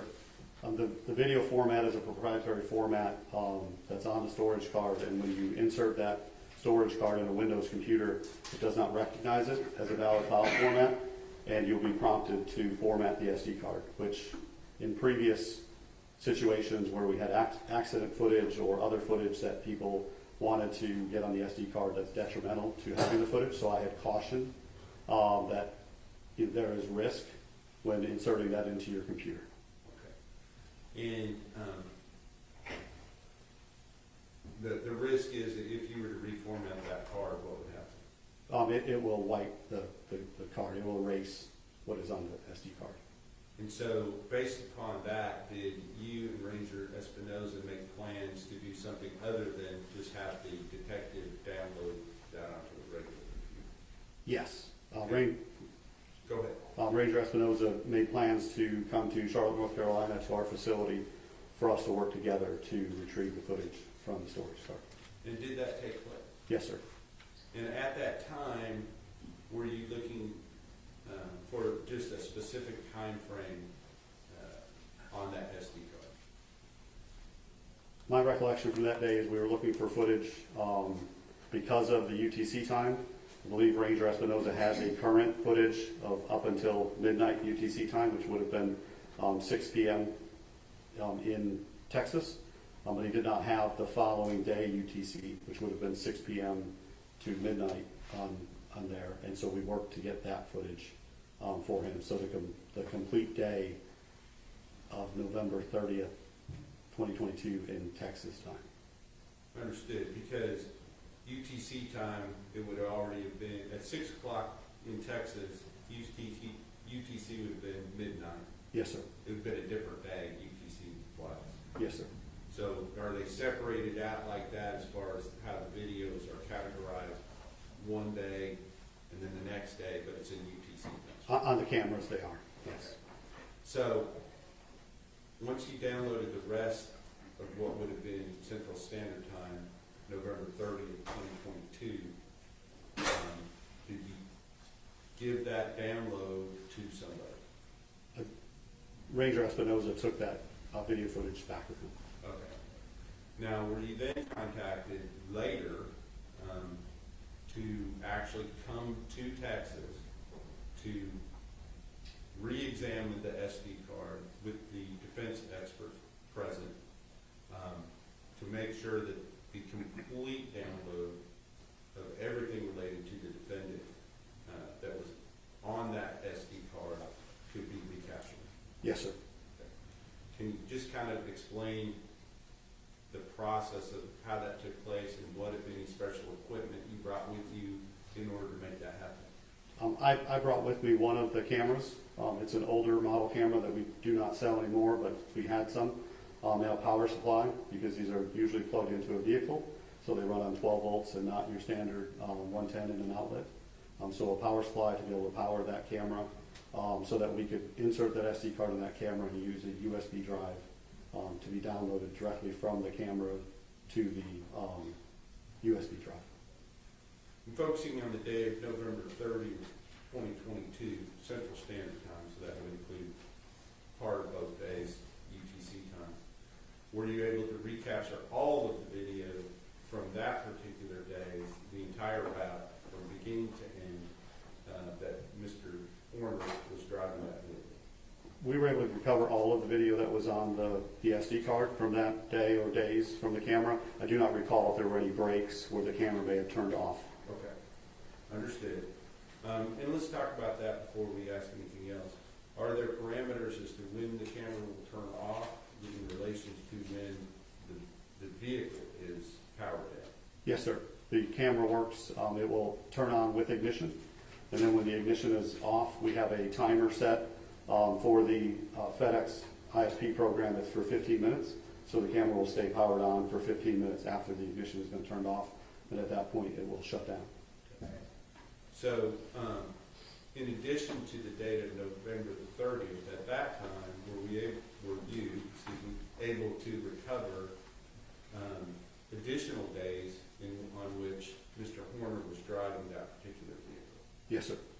And if you remember the dates, do you remember the dates? I believe there were a few days prior, but there were some breaks in that from a calendar perspective. And I believe the following day also had video footage. And is it possible that it was both the following day and the day after that as well? Yes. Okay, I apologize. The following day, on December the second's videos, was there actually a different vehicle that was owned by Southern Star, I believe, or a different company, ISP, that was, the video was downloaded off of that? There was a second card that was introduced to look for footage. Okay, and were you able to access footage from that SD card as well, on which the defendant could be seen driving the vehicle? Yes, sir. Okay. In order to do that, you had to get the SD cards from somewhere. Where did that come from? Someone from the Wise County Sheriff's Department or law enforcement brought evidence in packages. They pointed out that it was sealed, I think more for the other people in the room, not maybe me, and opened those and had some sort of log to report that. Okay. May I approach you on? Yes, sir.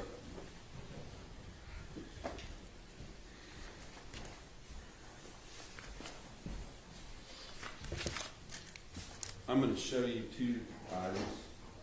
First is, do these in order of the exhibit. First is State's Exhibit 95, and the second one is State's Exhibit number 116.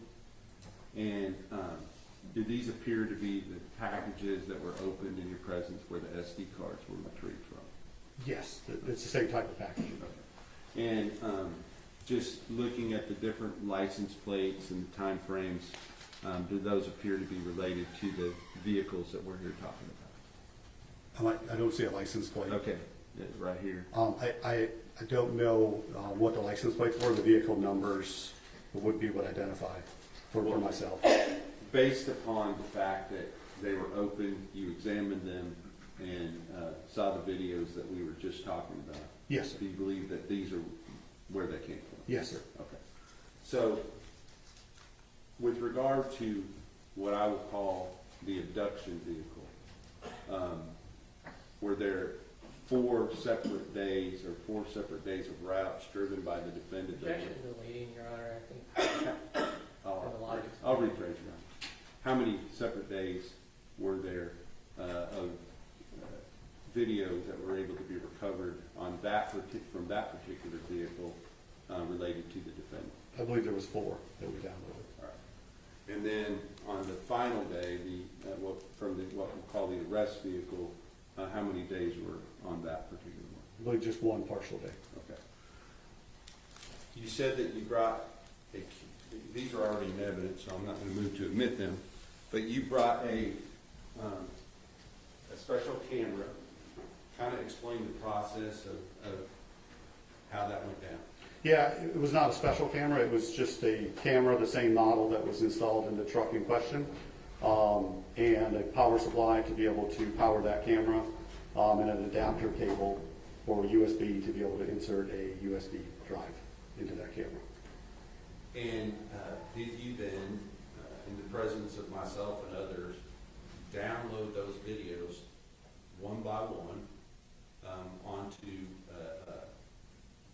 I guess it was a flash drive, USB flash drive, or a number of them, so that they could then be accessed through a regular computer, either through MP4 or AVI formatting. Yes, sir. Okay. And was that something that was a quick process, or? No, sir, it's quite time consuming to download the footage or export that footage. And we did it in segments of 30 minutes to an hour. Okay. And is it a straight one-for-one download? You understand what I'm asking? I do not. When you're watching it, does it take 1 minute to download 1 minute of footage? I don't know if it's exact. It's close to that, yes. So if there was 5 different days of routes, this took a significant amount of time to do that, correct? Yes. All right. Once that had been done, on the next day at the Wise County Sheriff's Office, what happened? I believe that is when the defense joined the room, and with a video expert that they brought in as well to get copies of the footage. And were they given copies of the footage that you downloaded? Yes, they were given jump drives that contained the footage, or a hard drive that contained the footage. I'm not sure which. And did their expert also download the actual SD card in a device that he brought to be able to do that? Yes, he brought a device to make a copy of the SD card.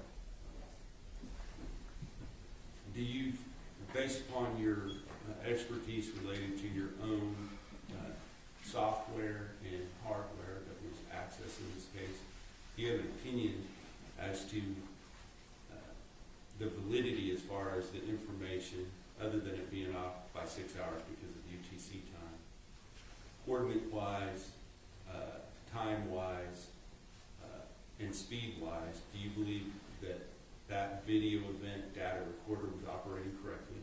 Yes, sir. And that it was capable of making accurate recording? Yes, sir. And that it did, in fact, make an accurate recording on each of the days that was downloaded? Yes, sir. Your Honor, can we approach? Yes.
Mr. Becker, I want to thank you, Yes, sir. seriously, for what you did in this case. And I pass the notice. Cross-examination. Yes, sir. Morning, Mr. Becker. Good morning, sir. Good to see you again. I have a few questions for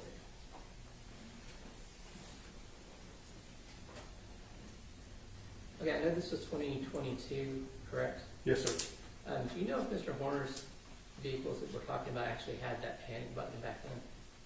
The panic button was supplied. I do not know if it was installed, sir. Okay. I just didn't remember us talking about that in your prior testimony, so you don't know that his vehicles had a panic button. I do not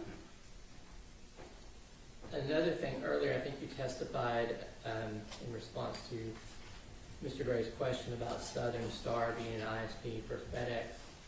I don't think that's correct. Do you think maybe they were an ISP for Amazon? I'm not sure, sir. What about a company called Polaris? Did that ring a bell? It does not, sir. V-Track is the name of your fleet management system. I think you described it as a fleet management driver safety program. Yes, sir. And that software you use includes machine learning, correct? Today it does, yes, sir. I believe you had earlier testified that it included machine learning to alert the driver if they're not driving safely, such as using a phone, following too closely, not wearing their seatbelt, things like that. Our current generation of cameras do have machine learning for events like you just described. The generation of camera that was in place at the time did not have those capabilities. It was accelerometer-based events.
Do you recall testifying about the operation of those cameras in December? I'm sorry, can you repeat the Do you question? recall testifying about the operation of the cameras in this case in December? I can't recall specifically if that was a question I responded to or not. Do you remember when you described the EDRs, and what does that stand for? Video event data recorder, sir? And at that time when you were asked what they do, you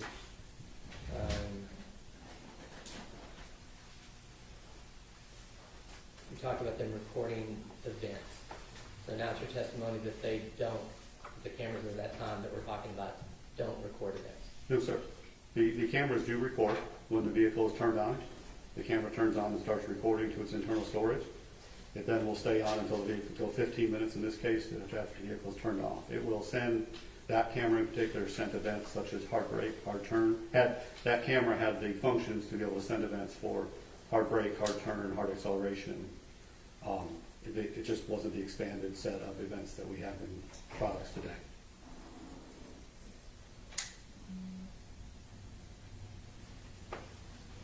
Okay, so it's your testimony today that those cameras only dealt with the driving features of the vehicle, not what the driver was doing. So the events were based on accelerometer events of the vehicle, so G-force of the vehicle. The video footage was forward-facing, driver-facing. As part of the FedEx program, we have a video review center where when those events are retrieved, we review those events and we mark for behaviors. And some of those behaviors are driver-facing behaviors. As an example, if the driver was using a phone and a hard brake occurred, we would mark that hard brake event as driver using the phone. So, but even then, it was sending that data to the cloud. An event. The device would send an event and our cloud retrieves a specific time based on an event. So for events, the standard is 6 seconds before and 6 seconds after the event, so a 13-second clip. But as an example of the difference would be a panic event, we do 30 seconds before up until the event. Okay, and the purpose of that, making that 13-second clip, is so that the ISP or whoever your client is can review those clips. Yes, the clients can see what was happening before the event was triggered and after a short period of time. And I believe you testified for so that they could do any kind of rating or any kind of coaching they needed for the driver. I'm sorry, can you repeat that? They could do ratings or coaching of the driver based on that event. That is correct, sir. And FedEx is a client of yours? Yes, sir. And you provide FedEx with these visual event data recorders? So FedEx does utilize our video event data recorders in some of their vehicles. Yes. But FedEx requires their contractors, their ISPs, to use these VDERs. Yes, sir.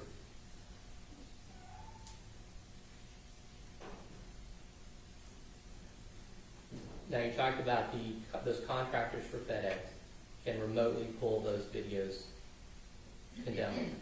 Yes, sir. So now that would mean that if the driver had their phone out or anything like that, those would get recorded as an event. But you're saying for these cameras, it would only be the hard turns, the hard brakes, the speeding, things like that. Yes, sir.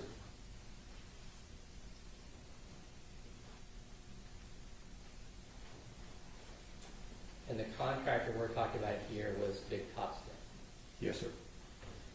And all of their cameras were equipped with all their vehicles were equipped with Veloster cameras based on the FedEx requirement. I believe that all of their vehicles, I cannot confirm that. It's not a requirement that all the vehicles have the same vendor such as Velocity Solutions. The vehicles in question today, though, had your cameras. Yes, sir. And it's your testimony before and today that Big Topspin was not using any of those download features. When I looked into it, there were no downloads from the owner. And you testified today that Mr. Davis needed you to access or asked you to access the video for him, even though he would have had access to it. I think I asked for his permission, sir, via the phone.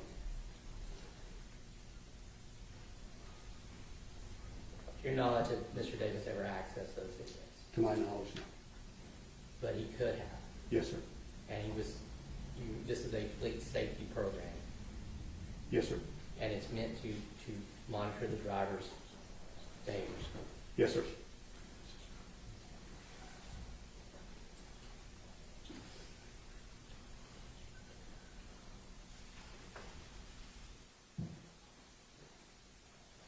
You also testified previously that these video cameras can be viewed in real time. Would that include the video cameras from that day? Yes, sir.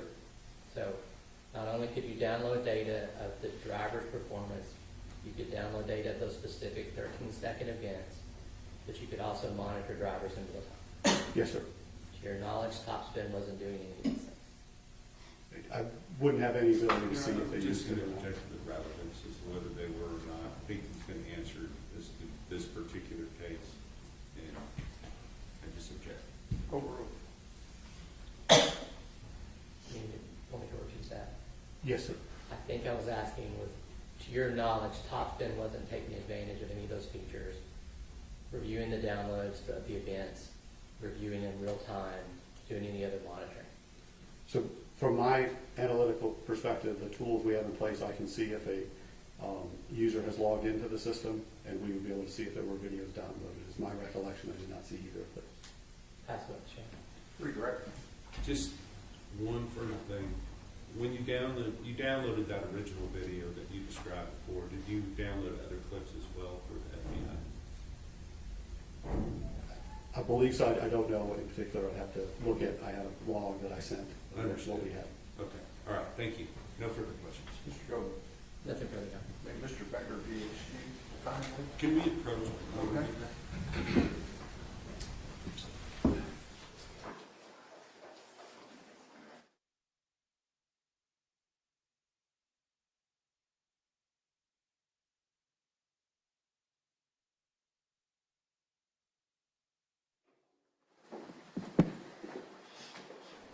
Okay, we're going to break for lunch. Your lunch is not here yet, but as soon as it gets here, we'll get it to you. And I anticipate that we will start at 1 o'clock. Okay, so enjoy your extended lunch, and we'll see you at 1 o'clock.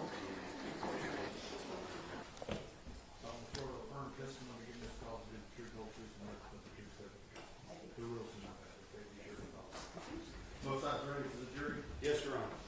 Okay, let's go.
USTA. And Ms. Soda, how are you employed? I am a supervisor team lead within the DNA section of the Texas Department of Public Safety Crime Laboratory in Garland. And how long have you been working for that agency? Hang on, let me check the mics. I don't think they're, oh, again, my bad. Imagine that. Okay, go ahead. How long have you worked for Crime Lab, DPS Crime Lab there in Garland? Since September of 2013. And what type of education and experience did you have leading to your job there at Crime Lab in Garland? I have a Bachelor's of Science in Biology with a minor in Criminal Justice Forensic Science and a Master's of Science in Forensic Science, both from St. Houston State University. And did you go there directly out of college, or were you employed at other places before you came here? I was previously employed at a private DNA laboratory in Dallas called Orchid Cellmark for about 3 years. So, in your capacity, can you kind of just briefly describe what your duties are as far as your work there at the DPS Crime Lab in Garland? As a forensic scientist, I screen evidence for biological materials such as blood or semen. I collect and preserve biological and trace evidence. I perform DNA analysis, DNA interpretation, and prepare reports of my findings, testify in court when needed. As a supervisor, I manage a team within the DNA section where I'm in charge of managing their caseload, answering questions, and performing HR duties such as timekeeping and evaluations. Understood. So, but you still perform analysis, interpretation, and issue reports on DNA findings yourself, is that correct? Yes, sir. Now, with regard to the case that we're here for today, may I approach your Honor? Yes, sir.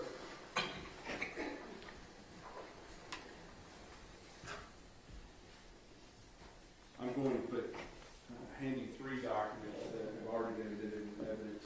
297, which is lab submission report. 298, which is a DNA male screening laboratory report. And 300, which is the biology laboratory report. Okay. And just if you need to refer to those items, you can. Oh, I have copies of them, but thank you. Understood, but what I'm saying is, if we refer to those items, if we could do it by exhibit number, so it's clear in the record. Yes, sir. Now, with your job there at Garland, were you involved in the processing of evidentiary items for potential DNA evidence related to this cause number that I showed you as State's Exhibit number 290, not cause number, but laboratory case number that I showed you on State's Exhibit number 297? I perform the interpretation and comparisons for both the DNA and YSTR in this case. And we've heard it referred to several different ways, but there is 2 different types of DNA testing, correct? That we perform, yes. Right. And one, you just call it, the first one, just straight DNA testing.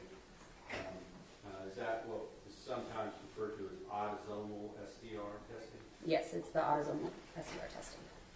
And with regard to the others, that's YSTR. And we've talked about that with some other witnesses. So I'm not going to have you go into great detail about that. But you said that you did what with regard to those 2 different categories? I performed the interpretations of the DNA profiles that were obtained. I then compared known reference samples to those and then issued my reports. And so let's just kind of walk through that process. And if we need to set it up if it's different between autosomal STR and YSTR, let's talk about one and then the other. Which one should we address first, you think? The interpretation is the same. The calculation of the statistics is different. Well, let's just talk about the initial autosomal STR samples that you were involved in testing. There was a number of items that were tested at the DPS Garland Crime Lab, correct? Yes, sir. And then in addition to that, were there other items that were some initial there at your lab, but then were identified as depletion items that were then sent to the Barbie crime lab in Virginia. Yes, sir. Okay. So tell me about where you kind of come into the process. Are you involved early on or not until after the testing resumed, after the divide had been made between the depletion samples and the samples that were to be obtained at DPS Bar? I did not get into the case until once the DNA profiles had been obtained by the other analysts. Understood, but you did issue a report. I believe the first report that you issued was April of 2023, is that correct?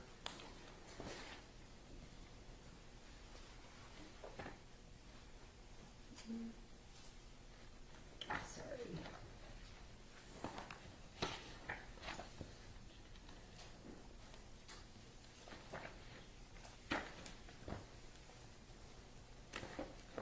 I believe it was, but then we issued a supplemental of that report as well. Understood. Yes. Understood. So early on, you issued this April 19th report called the DNA Laboratory. Yes, sir. What is the purpose of that report, and what is it intended to show? That report was for the processing of the sexual assault kit that was collected, and there is a state law that requires us to process sexual assault kits within 90 days. So in cases where there is other evidence, those are typically processed first to abide with that law, and then the other evidence will get processed. So that would be a reason that the vaginal swabs were separated out from the other swabs in the sexual assault kit, is that correct? Yes, sir. All right. And can I approach her? Yes, sir. Understanding that there was a supplement that replaces this report, essentially. Objection, Your Honor, he's testifying. Rephrase your question.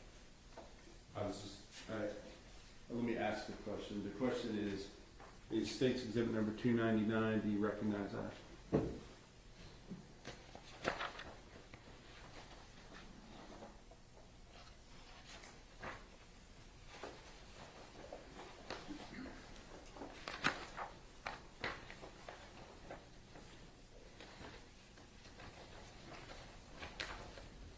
Yes, it's a copy of that report. And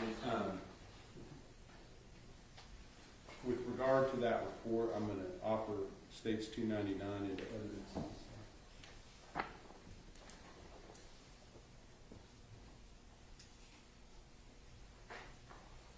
No objection.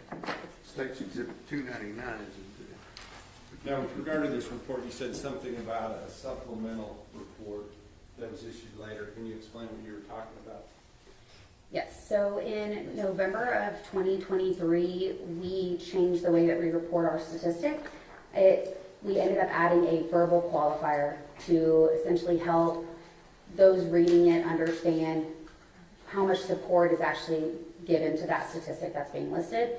And so I issued a supplemental that just added that qualifier in so that it would be consistent with the other reports. But did it change the results as far as the actual analysis or anything other than the verbal qualifier? Right, it did not change the statistic. Okay. So on that report, you're only looking at the vaginal swabs, is that correct? Correct. And just go ahead and tell the jury what your finding was with regard to the vaginal swabs on State's Exhibit number 299. The DNA profile from the sperm cell fraction of this item is interpreted as a mixture of two individuals with the victim as an assumed contributor. The probability of obtaining this mixture profile if the DNA came from the victim and one unrelated unknown individual is 2 times greater than the probability of obtaining the profile if the DNA came from the victim and the suspect. And you talk very fast. Go ahead. This likelihood ratio indicates support for the proposition that the suspect is excluded as a possible contributor to the profile. Internal validation has shown that a likelihood ratio of this value may also indicate support for the exclusion of a true donor from the profile. The DNA profile from the epithelial cell fraction of this item is consistent with the DNA profile of the victim. The suspect is excluded as a contributor of this profile. At this point, the suspect was excluded with regard to that particular profile. Now, does that necessarily mean that the suspect is excluded as a contributor altogether?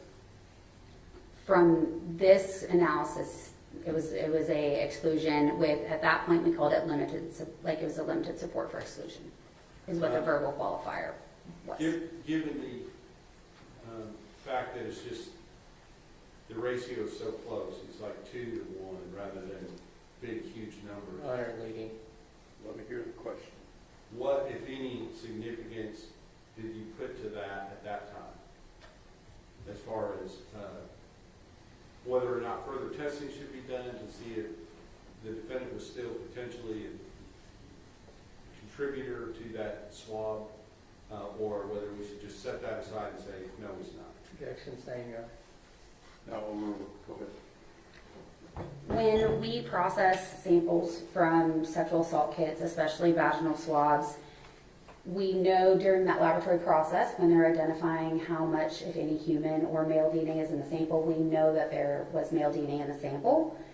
When you have a lot of female DNA, the female can kind of overtake it. So in cases or samples where there is a lot of female in the profile, we can try the YSTR analysis, which essentially eliminates the female from the profile and looks at locations only on the Y chromosome from a male. And was that done with relation to this swab? Yes. Was that also done with relationship to the other swabs from the sexual assault kit? Yes. And so further testing was done on those items regarding the YSTR. What other YSTR analysis was done in this case? As far as what other items were submitted through your lab for YSTR analysis?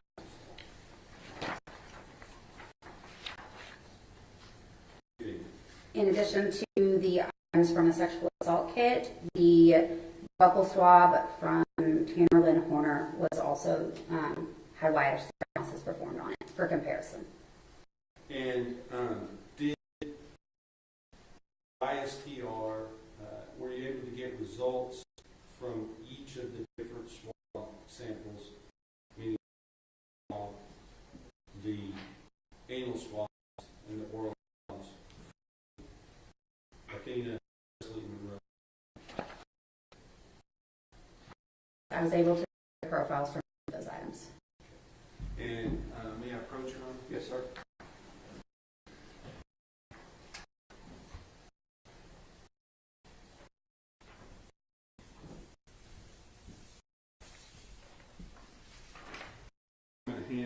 States Exhibit number 303. Do you recognize that?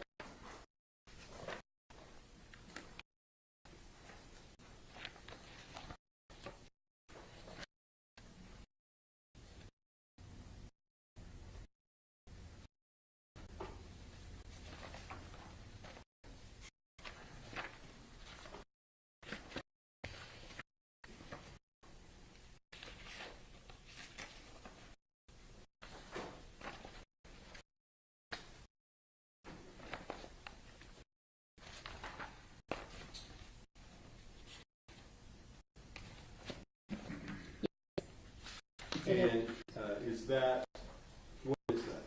It's the supplemental to the April 19th. What is the only difference between the two reports? It was the addition of the level scale for statistics. In regard to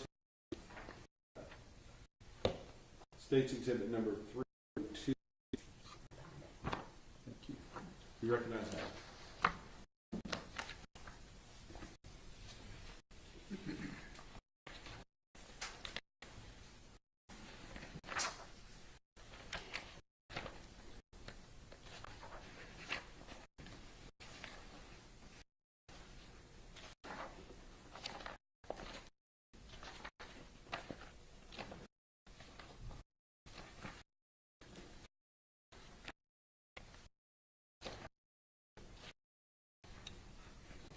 Yes, it is a copy of the YSTR report. Okay.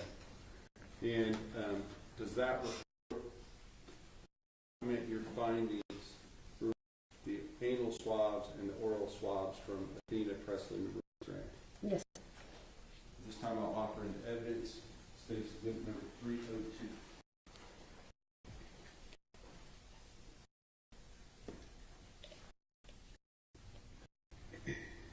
Oh, I'll also offer 3 as well, which was just referred to. After review, it's already. States 302 and 3 were admitted.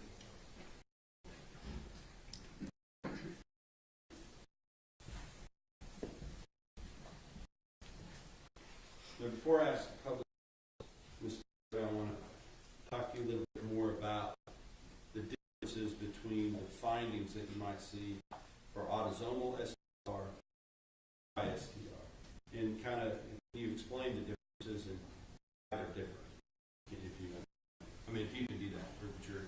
For the statistics? Yeah, yes, the statistical, how it's reported as far as whether a person's excluded or not, why the numbers might be different on one or another. Yes. So for the autosomal STR analysis, it is a more discriminatory statistic that is used because you get half from your mom and half from your dad, and each person's DNA is unique with the exception of identical siblings. So for the statistic for this is a likelihood ratio, and this is where it's a probability of two differing scenarios or hypotheses, and it determines which one is more likely and best explains the data that it sees in the profiles. The YSTR, it is paternally inherited, so each male within a paternal lineage will have the same YSTR profile, so it's not as discriminatory. And so there's only one piece of information that we get from each location we look at. The statistic there is what we call counting method, and that is where we look at a database to determine if it's seen within the database, and then we give a confidence interval to help turn that number into how many times, the maximum number of times it should be seen within the U.S. male population. And are the numbers themselves, as far as the statistics, because you said that autosomal STR is more discriminatory, is that what Yes, sir. So are the statistics higher in general than they are generally on the YSTR? The numbers are larger, it's just a completely different statistic. Understood. Okay, so with that understood, let's talk about your report on 302, which is your DNA YSTR laboratory report, admitted into evidence, issue date September 15th, 2025. Do you have that in front of you? Yes, sir.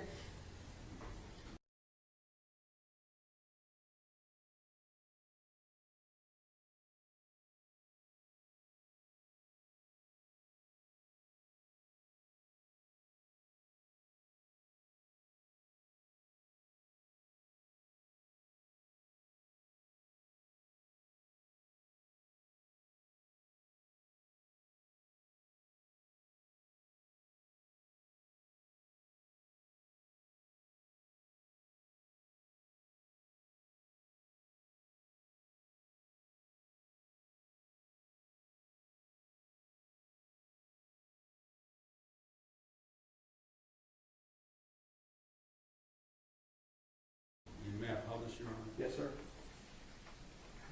Correct. Yes, sir. Who's the person that drafted and issued this report? I did. Now, before you, the person that drafted and issued this report. I did. Now, before you issue this report, is there some type of a review process that it goes through to ensure that both your analysis, your statistical numbers, everything are consistent with protocols for your lab and for under the Texas Forensic Science Commission as well? Yes. For each report that is released, it is first technically reviewed by another qualified analyst.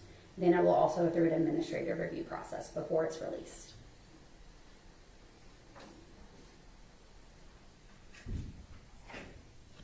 So let's look first of all, it says that 0101AA was used for comparison. What is 0101AA? 0101AA is the right buccal swab 1 from Tanner Lynn Horner. So first we're going to look at item 0201. And what is 0201? 0201 are the vaginal swabs from Athena Strand. So let's talk about the first paragraph there under 0201, vaginal swabs from Athena Strand.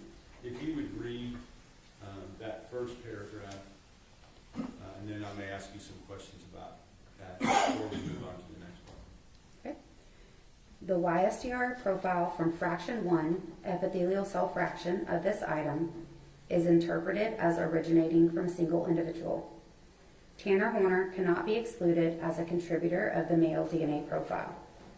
The selected profile is found in 0 of 16,388 total individuals within the U.S. database, YHRD version R69. Applying a statistical confidence interval of 95%, this profile is not expected to occur more frequently than 1 in 5,471 U.S. males. In addition, any paternally related male relatives of Tanner Horner cannot be excluded as a contributor of this male DNA profile. And so because of that, if there were no other evidence to tell you one way or the other, that any people that would not be excluded would include who related to Tanner Horner. Can you rephrase that? Yes, I'm sorry, that was poorly phrased. You said certain people cannot be excluded other than Tanner Horner. Who would those people be? So any paternally related male relatives cannot be. Tanner Horner. Who would those people be? So any paternally related male relatives cannot be excluded because the Y profile is inherited paternally. So each male within a paternal line will have the same YSTR profile.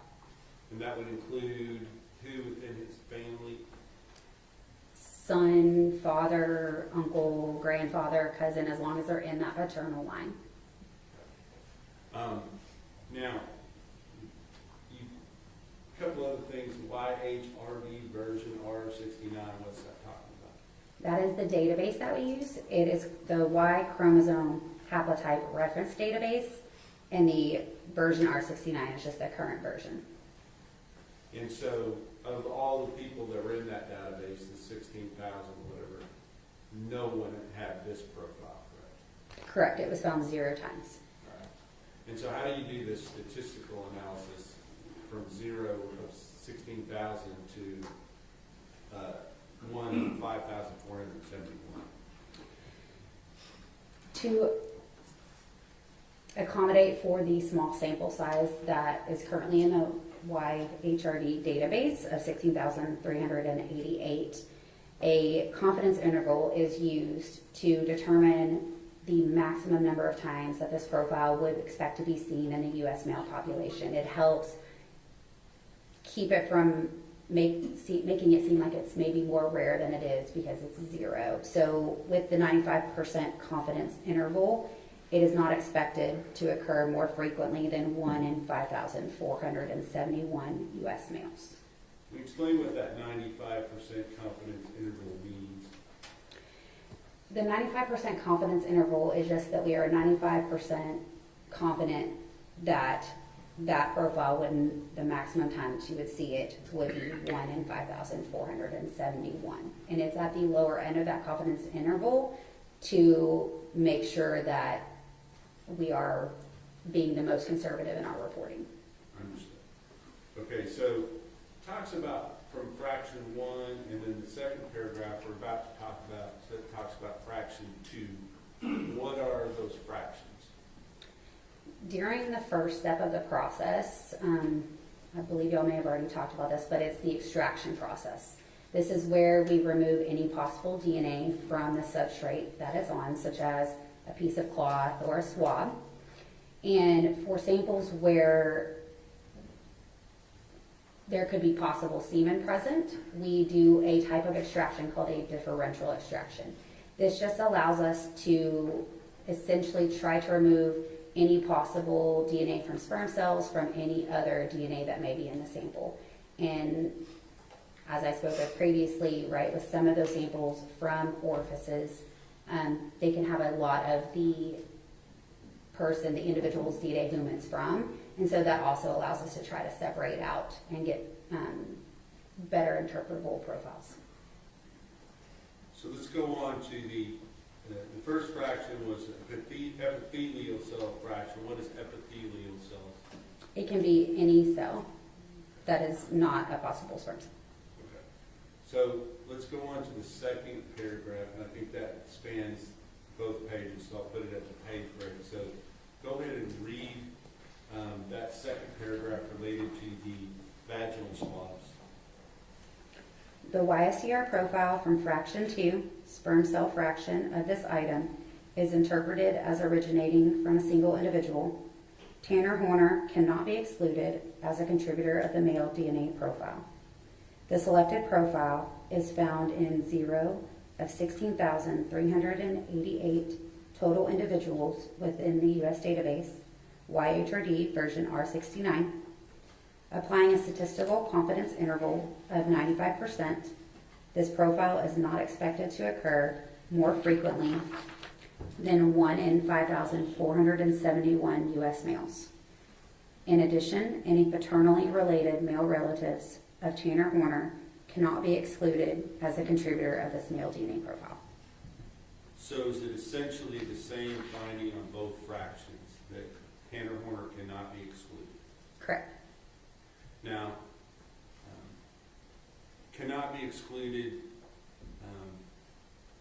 is not necessarily saying a perfect match. That's why we have the statistics, correct? Objection, lady. Sustain, rephrase your Right. question. So I'm just trying to explain for somebody who might not understand, because it's a little tricky when you're talking about something. You know, people want to say, is it a match, right? And do you ever say it's a match? Absolutely. No. Okay, even with autosomal testing. Correct. Why do you say it as cannot be excluded? That's just the wording. With single source samples in either autosomal or YSTR analysis, we don't call it a match, but if at any location there is information that is in the profile that is not consistent with a person being compared, they will be excluded because it can only be coming from one individual. Therefore, all of the information within the evidentiary profile needs to be consistent with the person being compared. So we don't say it's a match. It's just the way that we are worded. Understood. So let's go on and let's talk about the next set of swabs. Why is there not two fractions related to this next set? These went through the laboratory process at different times, and that was due to the amount of male DNA versus the amount of female DNA in the samples. So for the vaginal swabs, there was enough where we thought we might be able to get an interpretable profile using autosomal STRs. We know that at certain levels of a male to female ratio that female may mask that male that would be present and you wouldn't see a profile. So those we preserve straight for YSTR testing. And so they just go through a single extraction. Instead of separating it into the two different fractions, it stays as one. So with regard to the swab, the anal swabs from Athena Strand, which are listed up here as item 0202, can you tell the jury what your findings were related to that? The YSTR profile from this item is interpreted as originating from a single individual. Tanner Horner cannot be excluded as a contributor of the male DNA profile. The selected profile is found in 0 of 16,388 total individuals within the U.S. database, YHRD version R69. Applying a statistical confidence interval of 95%, This profile is not expected to occur more frequently than 1 in 5,471 U.S. males. In addition, any paternally related male relatives of Tanner Horner cannot be excluded as a contributor of this male DNA profile. And then with regard to item 02, 03, the oral swabs from Athena, Presley, and Rose Stern. Can you read that? The partial YSTR profile from this item is interpreted as originating from a single individual. Tanner Horner cannot be excluded as a contributor of the male DNA profile at the following loci: DYS 448, DYS 19, DYS 549, DYS 437, DYS 390, and DYS 456. At these loci, the selected profile is found in 0 of 16,388 total individuals within the U.S. database, YHRD version R69, applying a statistical confidence interval of 95%. This profile is not expected to occur more frequently than 1 in 5,471 U.S. males. In addition, any paternally related male relatives of Tanner Horner cannot be excluded as the contributor of this male DNA profile. Now, this was explain the difference between the first sets of swabs and this one as far as the profile that was obtained. The first ones don't have partial, so a full profile is where we get information of every location that we're testing for. A partial profile means that we are missing information within those locations that we're looking at. But not that you have the wrong information, correct? No, it most of the time is due to the quantity of DNA that's in the profile. And even with the partial profile, were you able to get essentially the same statistical probability or likelihood ratio? It was the same statistic. And just to summarize, can you tell us whether or not Tanner Horner was excluded as a possible contributor from the vaginal swab of Athena Strand? He could not be excluded from fraction 1, the epithelial cell fraction, or from fraction 2, the sperm cell fraction. And can you tell us whether or not he can be excluded from the anal swabs of Athena Strand? He could not be excluded. And can you tell us whether or not he could be excluded from the oral swabs of Athena, Presley, and Rose Strand? He could not be excluded.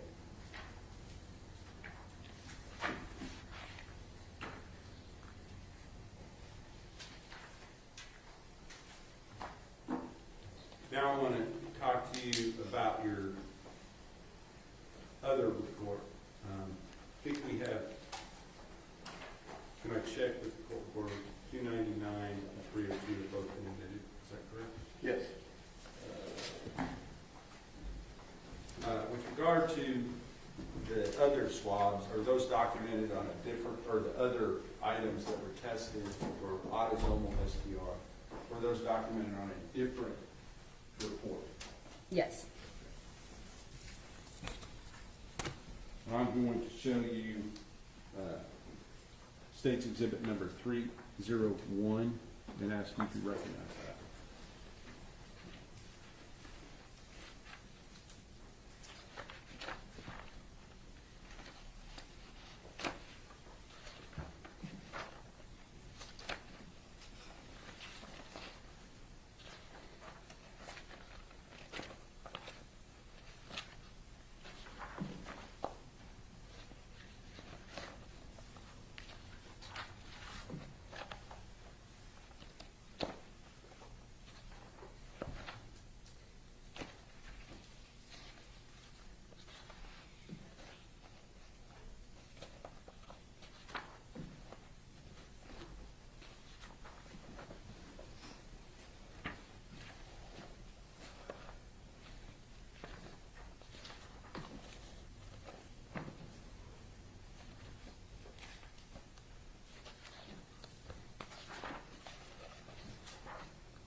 Yes, it's a copy of my report. And does that document the findings that you made related to the items that were tested for autosomal STR? Mine and Elizabeth C. Strunk's. Okay. And her, before I offer it, explain what she did as opposed to what you did for this report. Elizabeth C. Strunk cut the samples. Once they were chosen to be sent forward for the DNA analysis process, she cut them and got them ready for that process. She also, from I believe 2 of the items, collected apparent trace evidence, which could be hairs or fibers from inside of some of the baggies that we store them in, and so that's documented on here. But as far as any analysis, that was all done by you, correct? Correct, of the DNA, yes. All right. I will offer an evidence states exhibit number 301 at this time.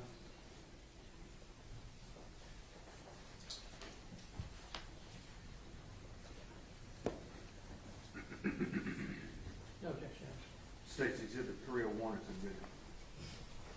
And may I publish them? Yes, sir.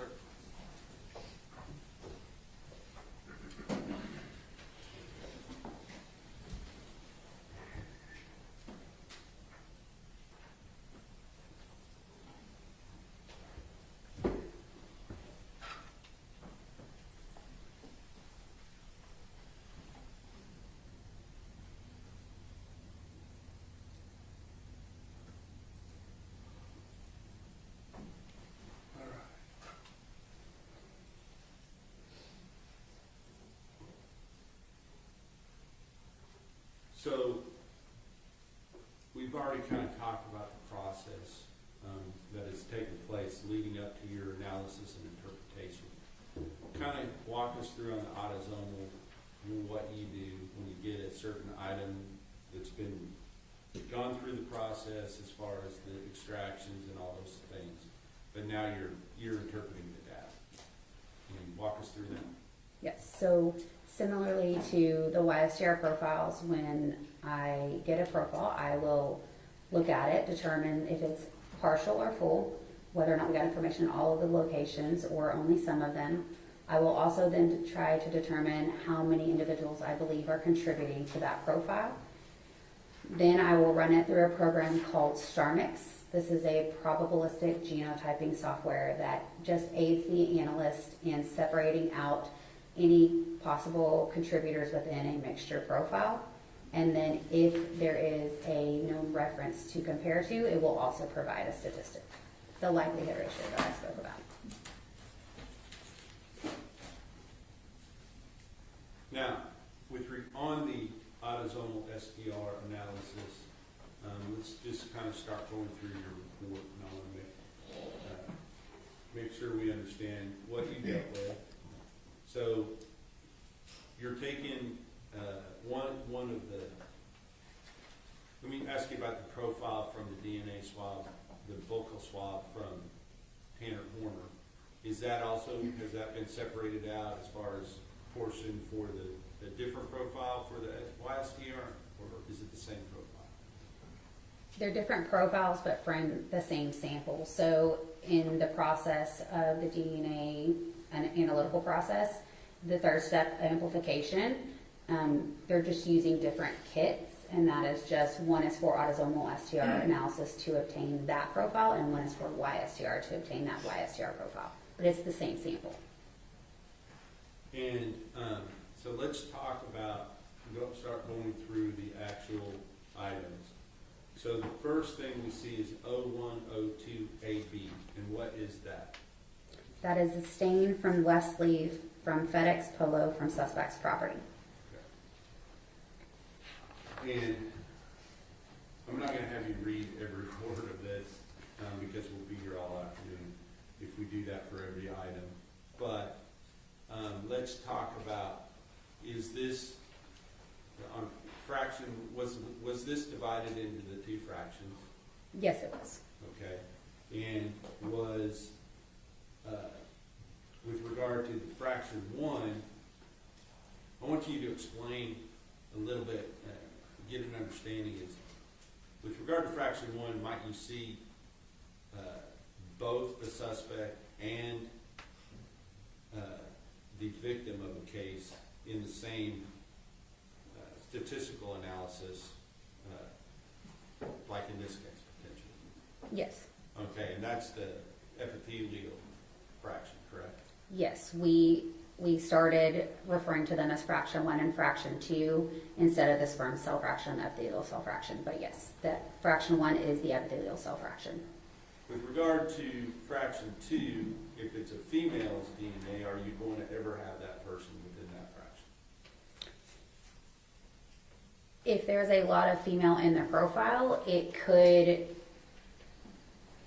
also be present in that. When you're doing the differential extraction process, it's almost, kind of think about it as like when you mix oil and water and you're trying to get that top layer off, you don't want to go down too far to go into that bottom layer, so you may leave a little bit, and then those cells are actually extracted during that process. So you can have both in that. Okay. But let's talk about, first of all, on this, the epithelial cell fraction. So we're talking about the left sleeve of the FedEx polo from the suspect's property. And as far as whether that was from his house or whether it's from his property in the jail, that's explained in the, I think, in the previous testimony as to which is which. I believe from Jackie had done the initial screening. Correct. So on this, with regard to this particular, would this be a stain? So a stain is something that's cut out of an item of clothing, correct? It could be cut out. It also could be swabbed. It was just a specific area on that clothing that was determined to be sent forward for processing. And what was sent for processing? Can you give us what the findings were for that particular item?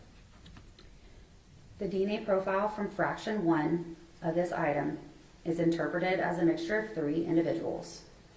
The probability of obtaining this mixture profile if the DNA came from Tanner Horner and 2 unrelated unknown individuals is 53.1 septillion times greater than the probability of obtaining this profile if the DNA came from 3 unrelated unknown individuals. Okay, stop there for a second. So in this part of the statistical analysis, you're just determining whether Tanner Horner can be excluded, is that right? Correct. Every known reference that we have is compared to every evidentiary profile to determine whether or not they could be included or excluded. So then you next look at whether or not the victim can be excluded, is that correct? Correct. Objection leading, Your Honor. Sustained, don't read your witness. Apologize, Your Honor. What were your findings with relation to the victim as far as whether or not she could be excluded? The probability of obtaining this mixture profile if the DNA came from Athena Strand and 2 unrelated unknown individuals is 951 trillion times greater than the probability of obtaining this profile if the DNA came from 3 unrelated unknown individuals. So now we know, what do we know as far as them individually? Can either one of them be excluded? So those likelihood ratios, they are an inclusionary likelihood ratio. Okay. So both of them are included, is what you're saying? Correct. All right. So now, when you put them both together, do you do another statistical analysis as to what the likelihood is that they both are contributors? Yes. So when we run the statistic with each individual and there's an inclusionary statistic obtained, we want to make sure that while they are included separately, that they also are included together in that profile. Okay. And what was the likelihood with regard to both of them being included in the profile? The probability of obtaining this mixture profile if the DNA came from Tanner Horner, Athena Strand, and 1 unrelated unknown individual is 133 duodecillion times greater than the probability of obtaining this profile if the DNA came from 3 unrelated unknown individuals. These likelihood ratios indicate very strong support for the propositions that Tanner Horner and Athena Strand are both contributors of the profile. And at the end of State's Exhibit number 301, do you have some graphs that show the different likelihood ratios and what the propositions that come from them and the numbers related to that? There is a chart, and that's, it tells what the likelihood ratio number is, and then the verbal scale, that was the addition, and how much support that likelihood ratio is actually given to that hypothesis. And what does it have to be in order for it to be listed as very strong support? That would be a likelihood ratio of 1 million or more. Okay, and in this case, I believe you stated it was 133 duodecillion times, correct? For the co-contributor statement, yes. For both of them being contributors, Correct. as opposed to 3 under labor. Is that right? Correct. So, with that, can you kind of give us a frame reference for what duodecillion means? Because that's not a number I think a lot of us use. No, so a duodecillion is a 1 with 39 zeros. A billion is a 1 with 9 zeros. A trillion is a 1 with 12 zeros. So it kind of, those are numbers that you may be able to grasp. So, and we're going to go down through, kind of use that as a framework with which to discuss the other statistical findings from the different stains. So there is, the next item is 0102AB. Is that another stain from the same shirt? Yes.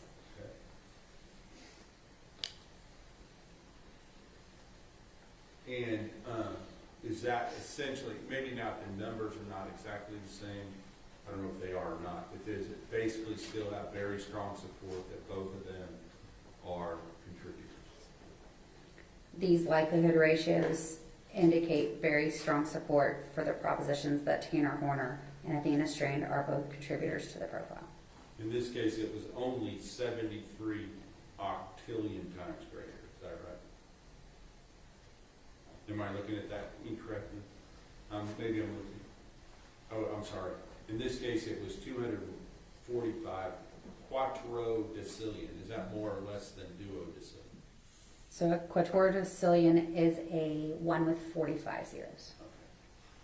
So very strong support, both contributors. So let's go on to the sperm cell fractions of those two. Was Athena Strand excluded from the sperm cell fractions of those first two items?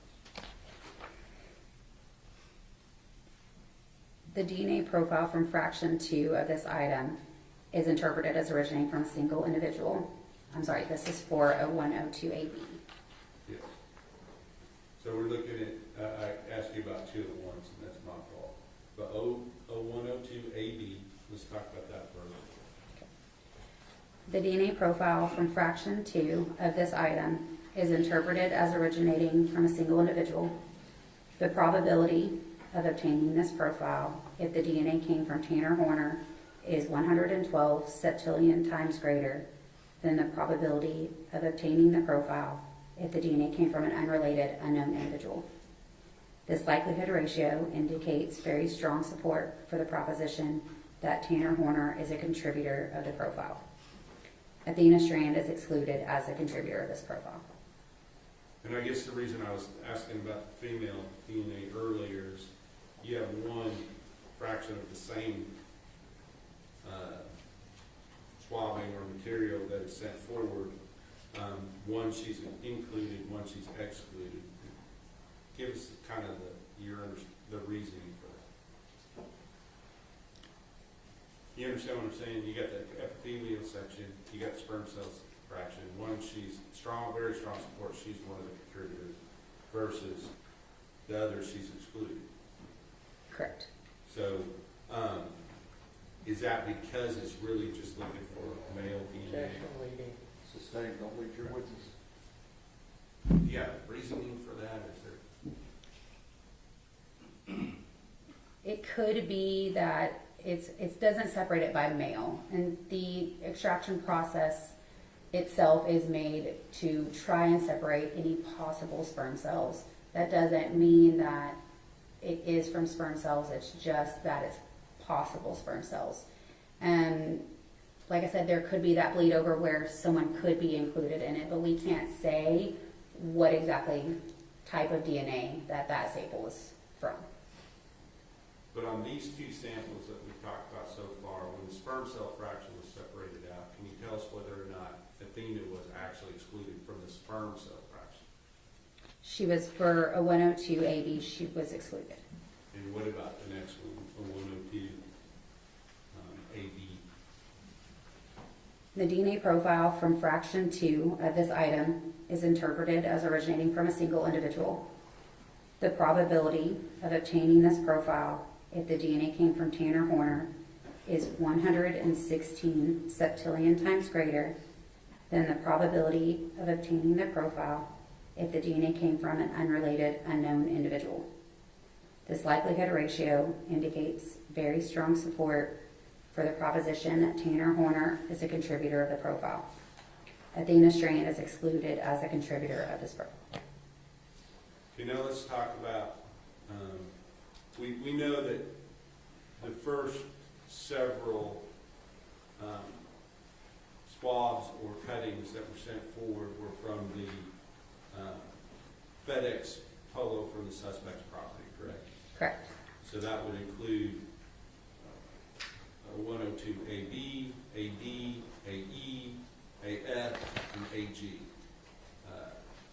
and a H and a I as well, correct? Correct. And were those similar findings on the others is what we've already described? I mean, I don't want to go, maybe I won't ask you to compare because I know you got to read the whole thing if I did. Correct. So what I'm going to do is just say, those come from the same item of clothing. So essentially the results that we've already received kind of give us the information we may want to know about that particular clothing item. No objection, I lady. was going to say, is there a question? Okay, let me move on. Please do, let's move on. Let's move on from the polo shirt. Now let's talk about the swabbing of the stain from the inside of the gray sweatshirt from the suspect's property. Okay. What were the findings related to that item on the autosomal STR? For a 103 AA, Is that one? Some of these, I don't necessarily. If there's not findings that connect both the two, I'm going to skip over those. Is that one? If it comes from, if an item of clothing comes from a specific individual, can you tell us whether or not what your expectations would be as far as finding that particular individual's DNA on that particular item? I can't speak to if I expect DNA, but when the transfer of DNA from your skin, whether it be on clothing or something you touch, there is a possibility that there is transfer of your DNA, so it is not uncommon to find a person's profile on something that they wear.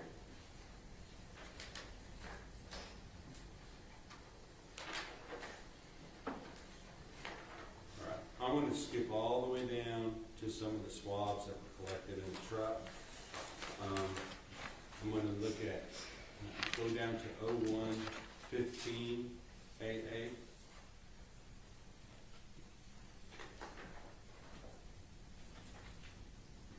And what was that? A 115 AA is passenger side cargo door step swabs from truck. Give me just a second to get that.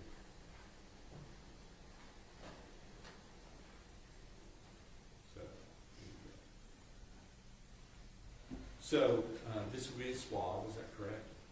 Correct. And can you give us the findings for that particular swab from the passenger side cargo door step from the truck? The DNA profile from this item is interpreted as a mixture of 3 individuals. The probability of obtaining this mixture profile if the DNA came from Tanner Horner and 2 unrelated unknown individuals is 894 quintillion times greater than the probability of obtaining this profile if the DNA came from 3 unrelated unknown individuals. This likelihood ratio indicates very strong support for the proposition that Tanner Horner is a contributor to the profile. The probability of obtaining this mixture profile if the DNA came from Athena Strand and 2 unrelated unknown individuals is 8,640 times greater than the probability of obtaining this profile if the DNA came from 3 unrelated unknown individuals. This likelihood ratio indicates moderate support for the proposition that Athena Strand is a contributor to the profile. The probability of obtaining this mixture profile if the DNA came from Tanner Horner, Athena Strand, and 1 unrelated unknown individual is 17 octillion times greater than the probability of obtaining this profile if the DNA came from 3 unrelated unknown individuals. This likelihood ratio indicates very strong support for the proposition that Tanner Horner and Athena Strand are both contributors to the profile. Going on down to 0115 AE, the passenger side wheel well. Can you read that as well? The DNA profile from this item is interpreted as a mixture of 3 individuals. The probability of obtaining this mixture profile if the DNA came from Tanner Horner and 2 unrelated unknown individuals is 10.5 million times greater than the probability of obtaining this profile if the DNA came from 3 unrelated unknown individuals. The probability of obtaining this mixture profile if the DNA came from Athena Strand and 2 unrelated unknown individuals is 334 trillion times greater than the probability of obtaining this profile if the DNA came from 3 unrelated unknown individuals. The probability of obtaining this mixture profile if the DNA came from Tanner Horner, Athena Strand, and 1 unrelated unknown individual is 2.59 octillion times greater than the probability of obtaining this profile if the DNA came from 3 unrelated unknown individuals. These likelihood ratios indicate very strong support for the propositions that Tanner Horner and Athena Strand are both possible contributors to the profile. Thank you, Mrs. Soda.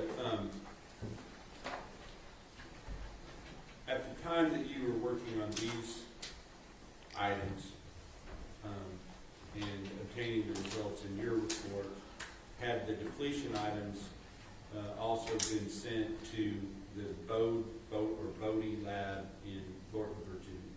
Yes. Okay. And somewhat close in proximity in time, did they also come back with the results from their analysis of those items? I believe so. Okay. And may I approach Your Honor? Yes.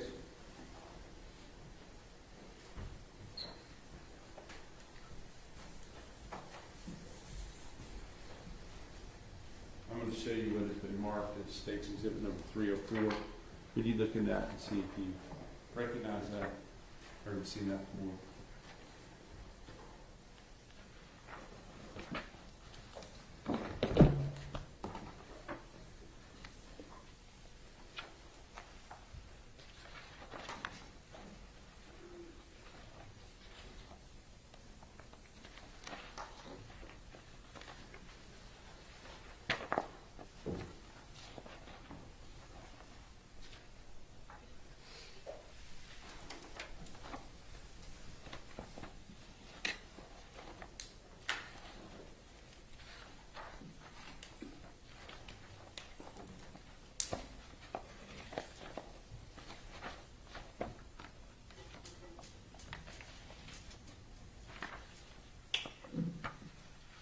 It appears to be a copy of their report. Okay. Your Honor, I'm going to offer into evidence State's Exhibit number 304. pursuant to some previous. Yes, Your Honor, no objection to our previous discussion. Okay. State's Exhibit 304 is admitted.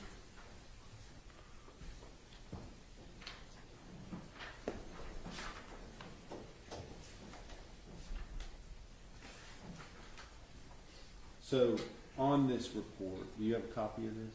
I do. Okay. And I'd like you to look at just two specific items, and that would be the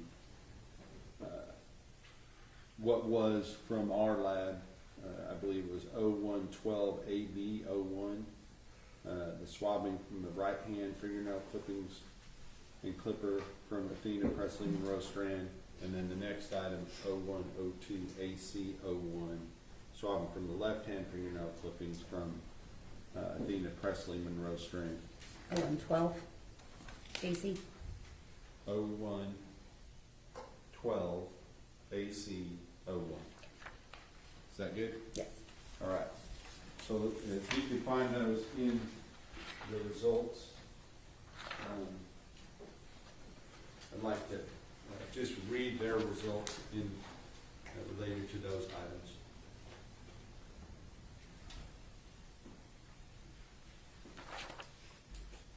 They had a different number, so you've got to go back to the front. Mm-hmm.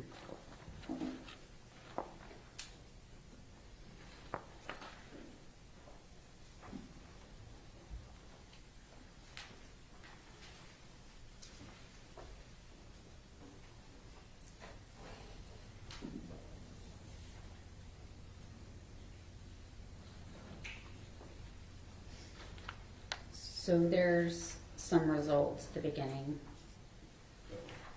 Were those YSTR or were those autosomal STR? There was male DNA screening conclusions. Okay. I'm not worried so much about that. I want to look at page 4 on the YSTR profile obtained from those items. Can you read the results on those? Their report states samples CCX2517-0764-E-05 and CCX2517-0764-E-06 were processed for DNA typing by analysis of short tandem repeat STR loci specific to the male Y chromosome, also called YSTRs, using the PowerPlex Y23 kit. All right. So if you go down to part 2, under there, where it says a YSTR profile was obtained from the sample ending in 05, which corresponds, if you look at the first page, what does that correspond with? That corresponds to 0112 AB01, which was the swabbing of right hand fingernails, clippings, and clipper from Athena Presley Monroe Strand. And what was the result, looking back at page 4, with regard to the YSTR profile obtained from that item? The report states a YSTR profile was obtained from sample CCX2517-0764-E-05, male 1 in parentheses. Tanner Horner cannot be excluded as a possible contributor of the YSTR profile obtained from sample CCX2517-0764-E-05. The YSTR profile obtained is at least 1,923 times more likely to be observed if it originated from Tanner Horner than if from an unknown, unrelated male individual from the U.S. population. If you just skip down to page, continue on page 4, number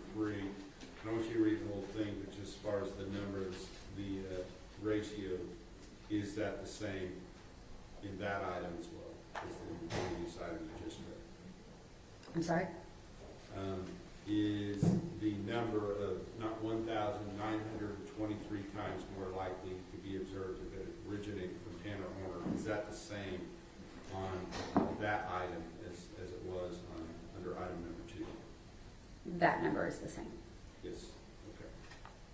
The item is different, but the number is the same. Is that right? Correct. Are there other results in this report as well from different items that were tested? Yes. Okay.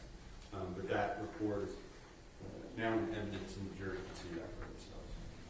So with that, Your Honor, I believe I am ready to pass the witness. Briefly, Your Honor. Good afternoon, Mrs. Stoner. Good afternoon. Good to see you again. Thank you for coming in today. Just want to ask you a couple of follow-up questions, okay? Yes, sir. We've talked about this before. The way your submission form is set up, when you receive the materials, it will identify whether it's from, in this case, Athena Strand or Tanner Horner, correct? Could you repeat that? Yeah, when you, materials come in, it'll say that it's sample believed to be from the suspect, or is it sample believed to be from the victim, correct? For both, like known samples or from evidentiary samples? I think for both, because the evidentiary samples, I believe, illustrate like shirt from defendant's life, right? You're not dealing with, I guess what I'm saying, you have some idea of who it's believed to be from. Correct. Whatever is listed on the submission form by the agency, that is what we label it as in our system. And I'm going to focus more on just kind of the YSTR testing that you did. So I believe from Ms. Ferrera's report and all the way through your work, there was no additional testing done to determine if there were sperm cells in the semen, meaning none of the microscopic examination was made on the sexual assault kit swabs. Correct. We do not process sexual assault kits for the presence of semen. They go straight for DNA for any possible male DNA. And it was not requested that you do that kind of microscopic examination. Correct. Now, two of the items that came into evidence, one was State's Exhibit 299, which is the April 19, 2023 report, and I believe it's State's Exhibit 303, which is the supplement.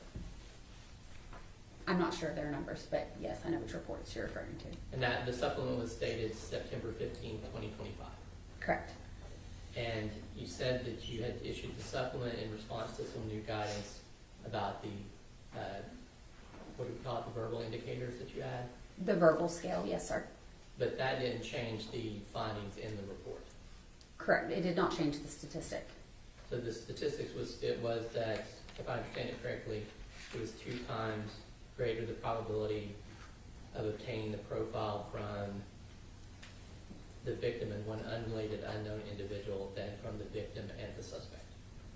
So the probability of obtaining this mixture profile if the DNA came from the victim and one unrelated unknown individual is 2 times greater than the probability of obtaining the profile if the DNA came from the victim and the suspect.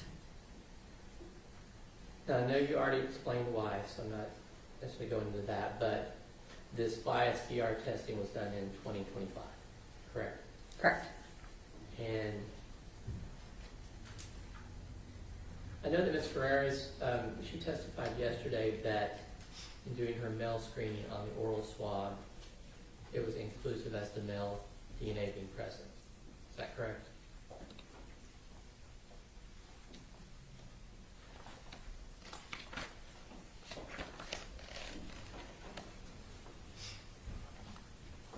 Her report states the detection of male DNA on this item was inconclusive, utilizing the Flexer HY quantification kit due to the low male quantification value. The item was collected and retained. That's the same swab that you used in your testing, correct? Correct. Now, earlier when you were testifying about the persons who are not excluded, you talked specifically about male relatives of the defendant. Correct. But that wasn't, the statistics are a little confusing. The 1 in 5,471 U.S. males means that there are other males that would not be excluded as well. That is a possibility. Because there's, I don't know how many males in the U.S., but 150 million plus. Correct.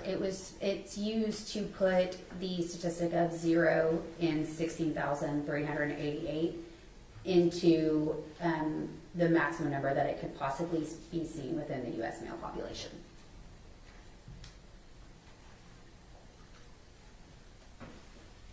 We've talked a lot about the small sample size and maybe being overwhelmed by the female DNA. Is that correct? Are you talking about like in a profile where you might have a lot of female that any possible male profile? Yes, it can. The female essentially masks a low level or could mask a low level male profile.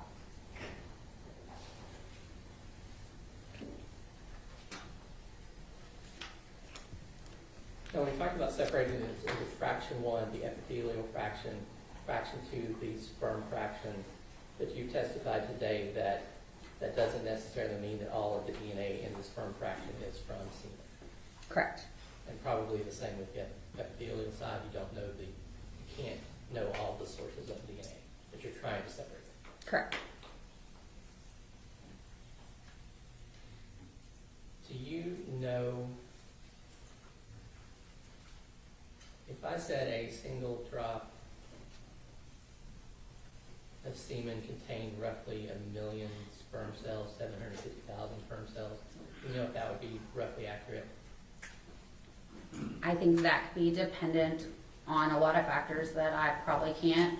Some people make more sperm than others. Some could have low sperm counts. That I can't really answer that. Okay. So you wouldn't necessarily know if on average ejaculate would be around 300 million sperm cells. I'm not aware of the number. So on the measurements that you made for the vaginal swab,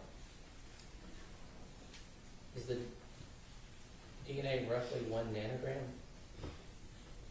For which one? I'm sorry. For the vaginal swab.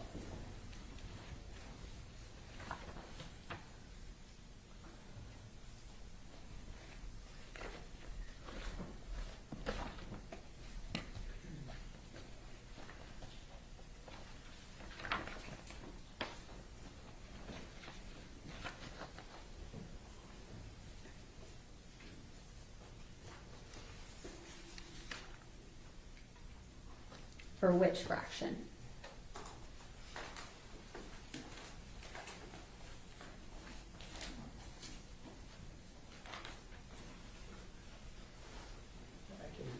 May I for a shot? Yes.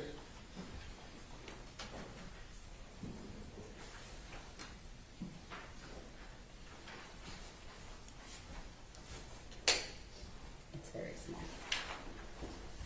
I'm not going to seek to admit those, but I was relying on that calculation. I believe it's the first two we're talking about. Correct. So it's yes. Okay. You can hold on to that for a second. Okay. Okay, so we're talking about roughly 1 nanogram of DNA material. So in the quantification step, we look at how much total human DNA is within the sample as well as how much male DNA is within the sample. In the sperm cell fraction, or fraction 2 of the vaginal swab, the total autosomal amount of DNA within that sample was 4.46 nanograms per microliter. And then the epithelial cell fraction, or fraction 1, it was 117 nanograms per microliter of total DNA. Okay, so the DNA in a single sperm cell is roughly 0.0035 nanograms. I don't know the exact number. Okay. And so, but we can take your numbers divided by that, and we'd have some idea of how many if they were actually sperm cells, how many sperm cells would be present? I guess theoretically you can, but I can't say what it's from or that it's sperm at all. No. I'm just saying, if we assumed it was all from sperm cells, we're talking, for 1 nanogram, we'd be talking 285. If it's 4, we're talking 4 times that, 1,000. I would need a calculator. Okay.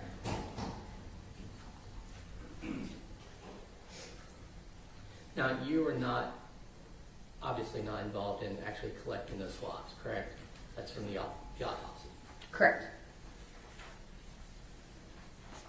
So we talked before, and I talked to Ms. Kelly a little bit about the portions of your job that are kind of subjective, why we need a human interpreter.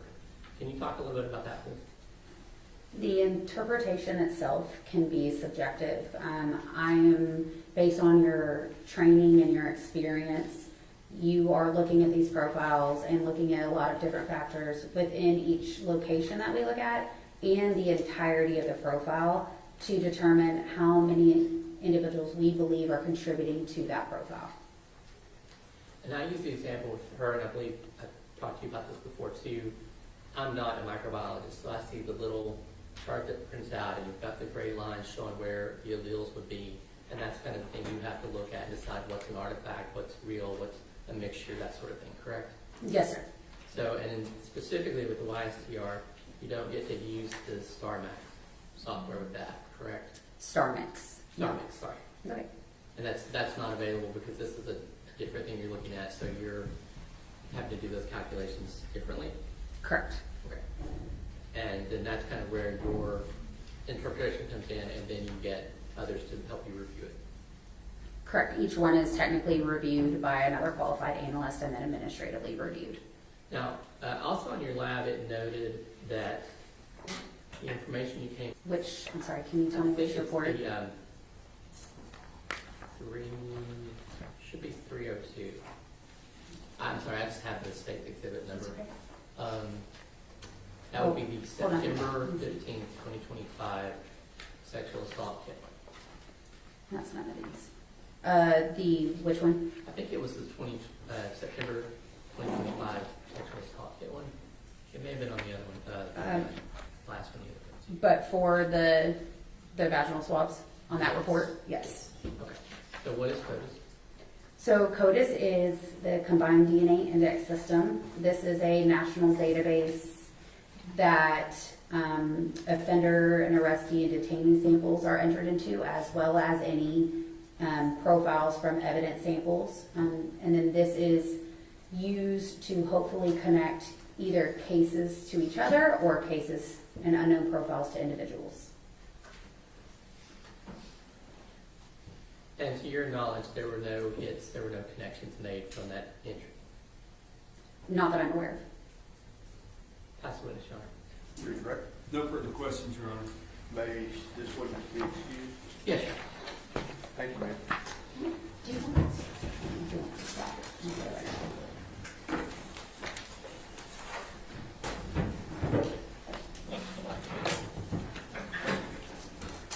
Let's take our afternoon break, okay?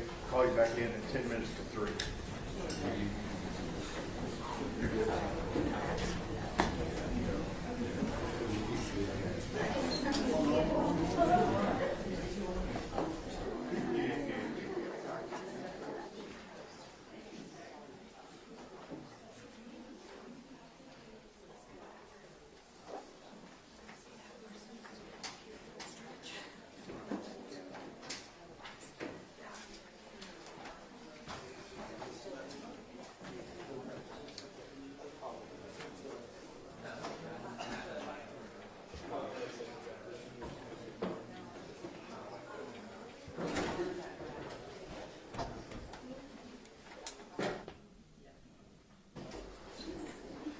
All right.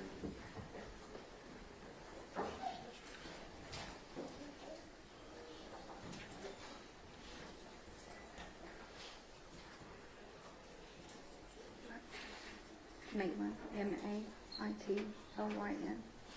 And my last name is Gandy, G-A-N-D-Y.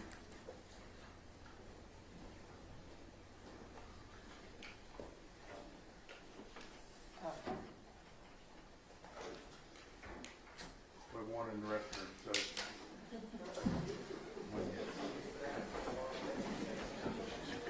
I'm sorry?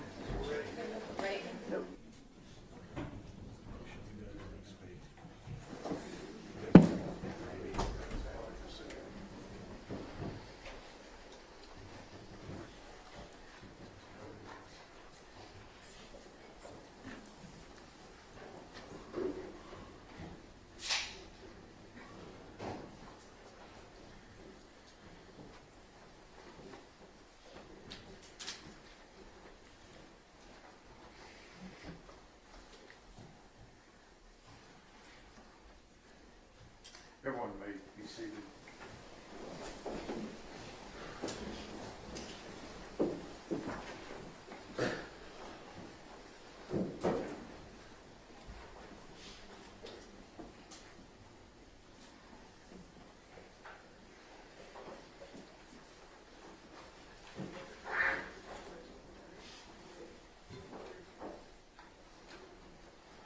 All right, we are ready to proceed, ladies and gentlemen. This witness has been previously sworn to testify truthfully.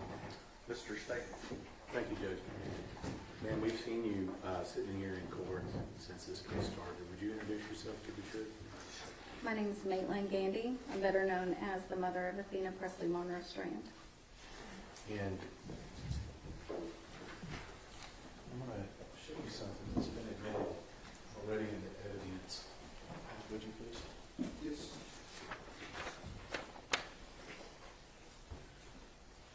Ms. Thompson talked about this picture here, and I want to ask you, she mentioned that she had a little grin on his face. Do you have a better explanation about why she has a grin on her face? I do. So this was taken about a month before she was murdered, and we were at a Mexican restaurant in our hometown, and I wanted to get a picture of her and her baby sister, my baby sister, all together, and she stole an orange from my drink, and she had it in her mouth to look like she looked like a little monkey. And I took the original picture, not noticing the orange in her mouth, and then of course, being the mom that I am, I said, Athena Presley, and she immediately closed her lips around that orange so she could hide the orange and take the picture that I wanted. That's the reason for the grin. Yes, sir. You said this picture was taken when? About a month before she was killed. Let me show you another picture that's been admitted to the evidence. And I think we've seen this one. When was this picture taken?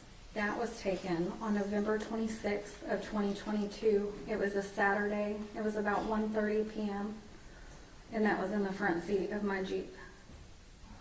And notice she's got a white shirt on here. What's the symbolism of this picture? What's she wearing? It says, "We are family 2022," because we always had matching fall pajamas for Halloween and matching Christmas pajamas. It was a part of our holiday traditions. And was it just her, or was there somebody else with her we know this? No, you can see my baby, Rylan. Is this right here? Yes. And how many days before she was murdered was this picture taken? 4 days. 4 days. And I'm noticing something on her head here. What's on her head? That is her red bow for Christmas, because red was the theme for our family that year. Ma'am, I notice you have something in your hand there. Show that to the jury. This is her red bow. Is that the same red bow that we see in that picture? Yes, sir. Do you leave home without that? Not when I come to this state. Okay. Maybe back home every once in a while? Every once in a while. Quick trip to Walmart, maybe. Something else about this picture. Was this one of the last times you saw Athena? I had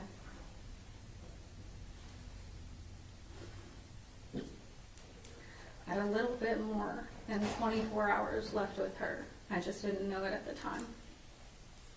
And we heard from Ms. Thompson that Athena was living here.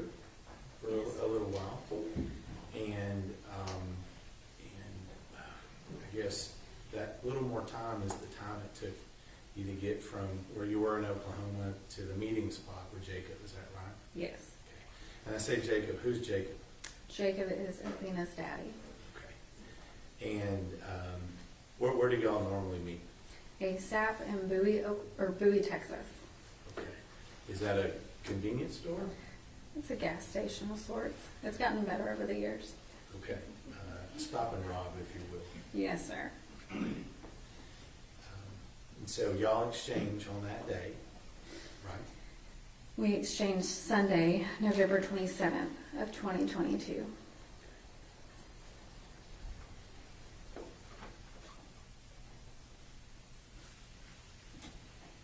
You remember the last thing you said to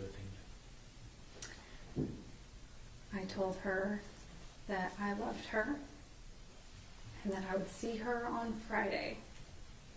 We had a quick drop off because her daddy was going to take them to the Christmas lights that night. So it's not the goodbye that I would have wanted. So you and Jacob, when is Athena born with you and Jacob? What's her birthday? She was born Saturday, May 23rd of 2015 at 9:01 p.m. And let me ask you, from the time she was born until the last time you saw her, how would you describe her as a child? She was the perfect mixture of me and Jacob. She loved to wear her pretty princess dresses, but at the same time, she would play in the dirt in those same pretty princess dresses. And she was free, and she was wild, and she was bright, and she was loving. She wanted to be loved and to give love, and that's it. Now, as she got older, did she have some things that were kind of her favorites and the things that she liked to do? That's a broad question to ask. Athena loved everything. She loved life. We liked to watch movies together. It was very common for us to have movie nights, popcorn and candy. It was very common for her to want to ride her horse with her Aunt Kate. It was very common for her to want to do anything outdoors with her father, so long as her father was around. She watched him butcher animals. She watched him clear property. As long as Daddy was around, she was great with being dirty and being outside. So that people are clear, or you and Jacob, would you agree with me, y'all live a country life? Very much so. And when you say butchering animals, Jacob's a bit of a hunter, right? Yes. I just don't want people to think that we're out, on the other side of Fort Worth doing that in the front yard, okay? No. So let's talk a little bit about you and Jacob. You and Jacob were young when you had Athena. Very and how much old so. were you? I was 19 when I had Athena. And Jacob was a little older than you? Jacob was 23. He had just turned 23. And I think we may have heard this. We heard from Ashley, Jacob's wife at the time. You and Jacob didn't stay together. No, we didn't. Permanently. But let me ask you, how do you feel you and Jacob were as parents for Athena? There were rough moments, but we always had an agreement that those rough moments didn't need to enter into our children's lives. We co-parented, in my opinion, pretty dang well. Because as long as Athena's needs were met and she was happy, that was important to him and I. Any doubts at all that you or Jacob or your family in Oklahoma or his family here in Texas absolutely loved Athena? There is no doubt whatsoever that every single person that has ever met Athena besides maybe one, absolutely loved Athena.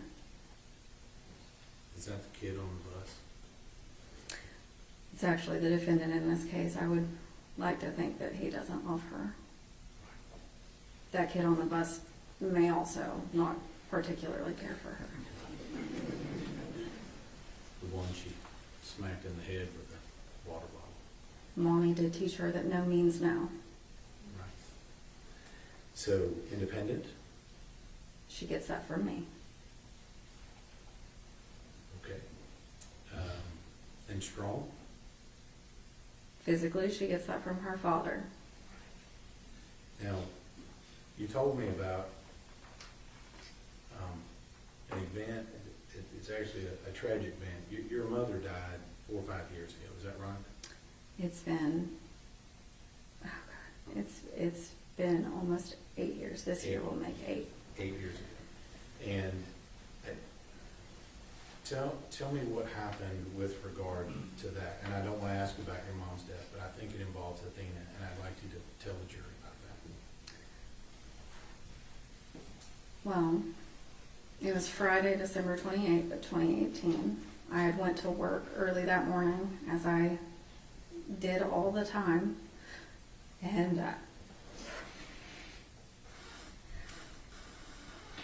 my mom wasn't supposed to die. She was just fine, but she used to keep Athena for me whenever I went to work. And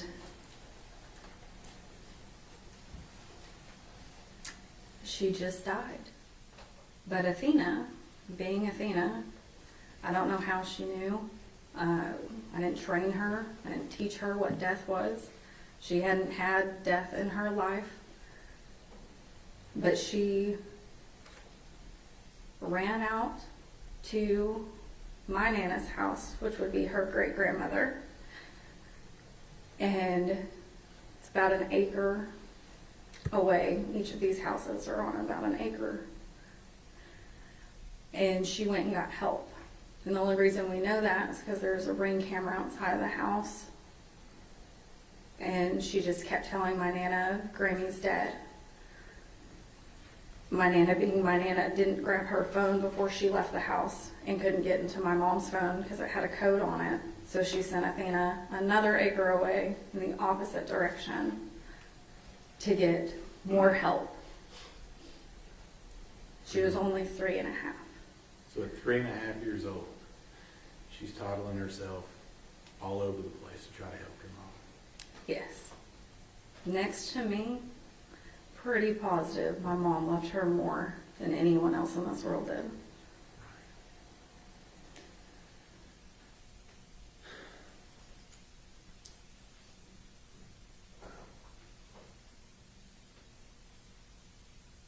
Do you remember when you got the call and when you received the information that Athena had gone missing?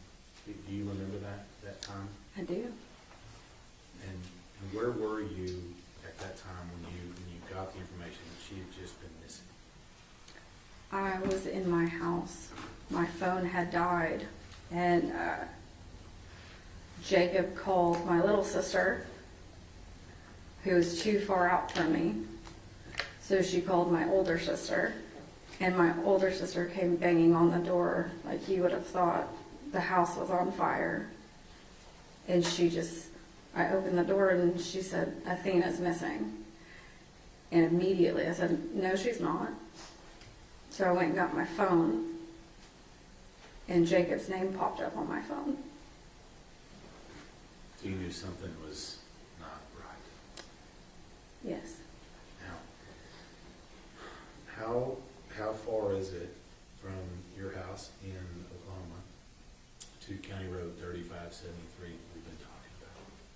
Typically it's about a 2-hour drive. And how fast did you make that drive on that particular day? I made it within 45 minutes. Now let me ask you, did you go straight there? Or did you have a stop along the way? Unfortunately, I let my car run pretty clear out of gas, and I said that I would get gas before work the next morning. So I had to stop and get gas in Comanche. And so then you found your way this direction. Yes, I did. Some people will say that moms know when things happen. Would you agree with that? Yes. How do you know something wasn't right?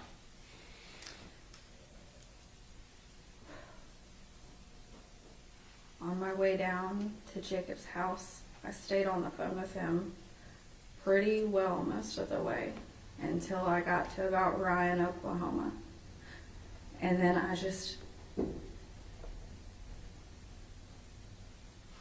it felt like I was dying. I couldn't breathe, but I knew I had to keep going. I almost tapped the brakes because I thought I was having a heart attack. But I just told myself that if I kept going, it would be okay and I would find her. So long as Mama can get there, it's going to be okay. Yeah. You get there, Dina's still missing. Yeah. What do you do in that time period between when she's missing and when we find out what happened? What do you do during that time period? When I got there, an officer asked me who I was. I told him I was Athena's mom. He directed me back inside my Jeep and told me that they were bringing dogs out and that my scent could throw the dogs off, so I had to stay inside my Jeep. And then during those next 2 days, what are you doing during those next 2 days? At 4 o'clock in the morning on Saturday, December 1st, an officer had told me that they had taken away the dogs and I could get out of the vehicle, and I asked him, can I search myself? He said yes. So Ashley's dad, Jacob's dad, my uncle, and Jacob and I went out and searched all of Jacob's property and the surrounding properties, even though all of those people were probably sound asleep in their own beds, and we didn't ask permission. And later that day, when more volunteers had come out and more officers arrived, I had talked to a few different investigators throughout the time. I walked lineups. I walked that county road over and over and over again. I searched Jacob's ponds, but she wasn't there.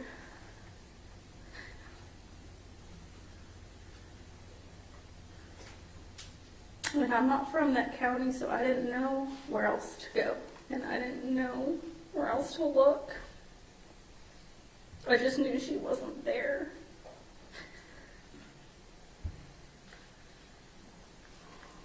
I heard from Sheriff Aiken that he had a meeting with you and Jacob, actually, and some of your family members at a church in Cottonville. Do you remember that meeting? Yes, I do. And I know this may be tough, but I think it's important. When you're told that Athena's no longer with us, what's your first reaction? I wanted to tell Sheriff Aiken that he didn't know what he was talking about. I asked him if I could confirm that that was my daughter, and he told me no, because she looks too bad. And I went into a place of denial. I stopped breathing and I started to black out as I heard Ashley screaming. I knew it. I knew it was him.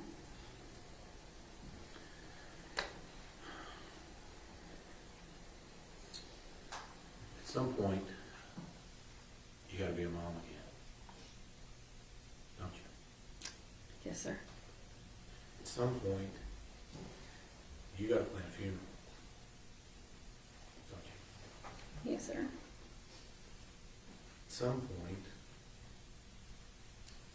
you've got to see Athena for yourself. Is that right? Yes. Did that happen? Yes. On Tuesday, December 6th of 2022, I was allowed to see Athena for the first time. I went in about an hour before I'd actually told Jacob to show up because I didn't know what she would look like and I didn't know how bad it would be. And I didn't want him to see our daughter like that. So I went in around 8 in the morning with just my dad.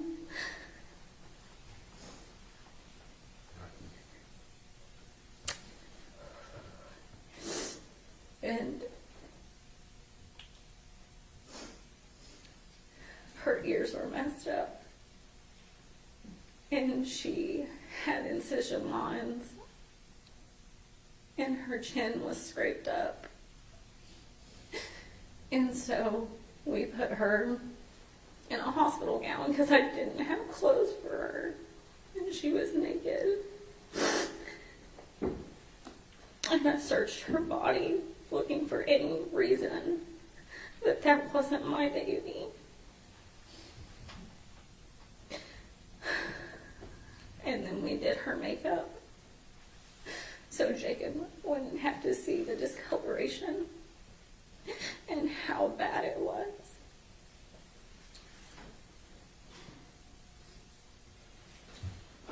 Still gotta be a mom, don't you? Yes, always. Always.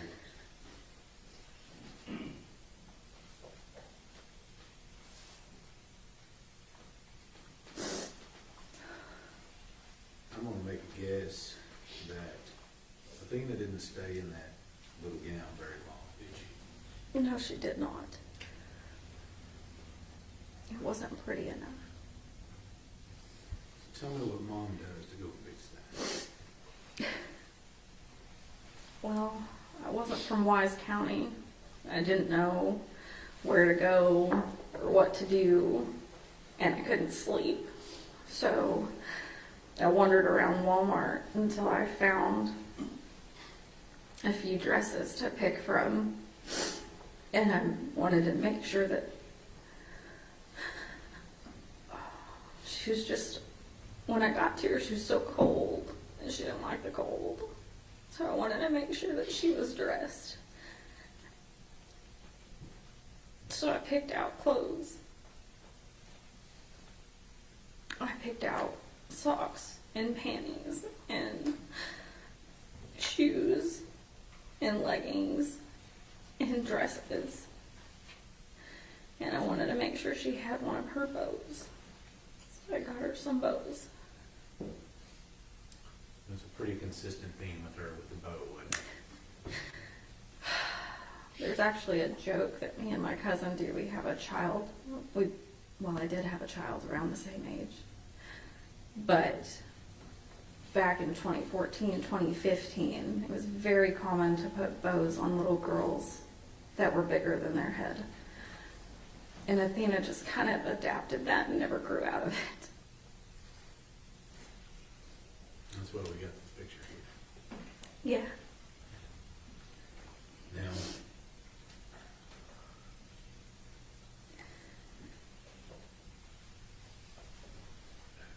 do you have another daughter? I do. And what's the age difference between your other daughter and Athena? 4 years and 7 months. Now, I've asked 4 of witnesses to describe for me their favorite picture of your younger daughter and Athena. Do you have one? It was the first one I ever took of them together. So that'll be right after your daughter was born. Yes, sir. And what's Athena doing in this picture?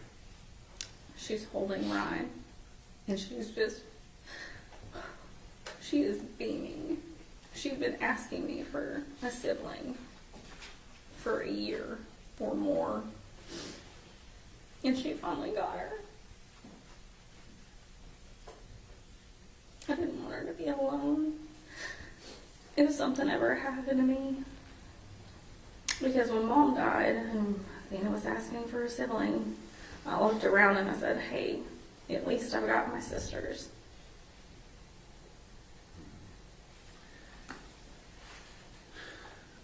Let me ask you about your daughter. How old was your second daughter? Athena was your first. Yes, she was. She also Jacob's first too. Yes, she was. And how old was your second daughter, Riley, when Athena was born? When Athena was born, I want to get this exact. When Ryan was born, Yeah, when Riley was born, how old was Athena? Athena was 4.5. And then when Athena was killed, how old was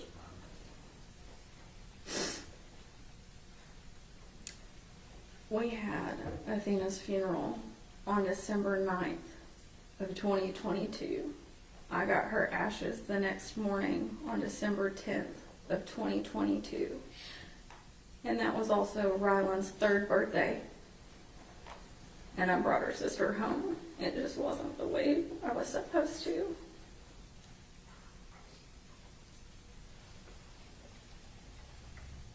How'd you go about talking to little sister about what happened to her big sister?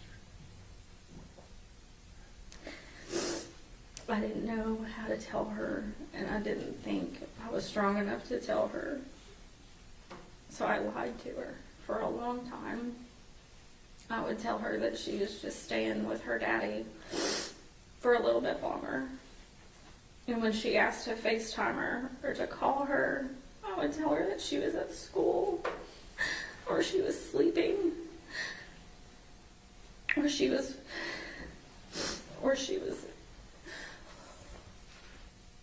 I'm sorry.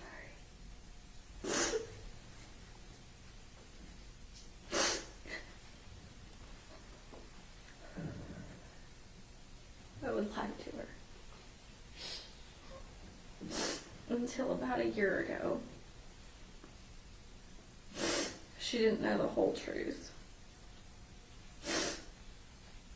And, but I didn't tell her that Athena was dead and that she had been killed until Athena's, or what should have been Athena's 8th birthday.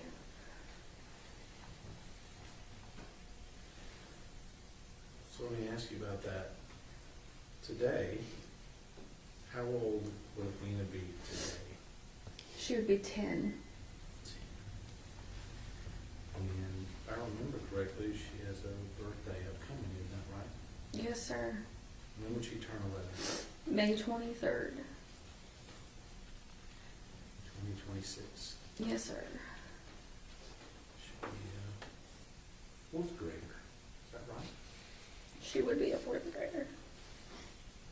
She'd be getting ready to go into her 5th grade year.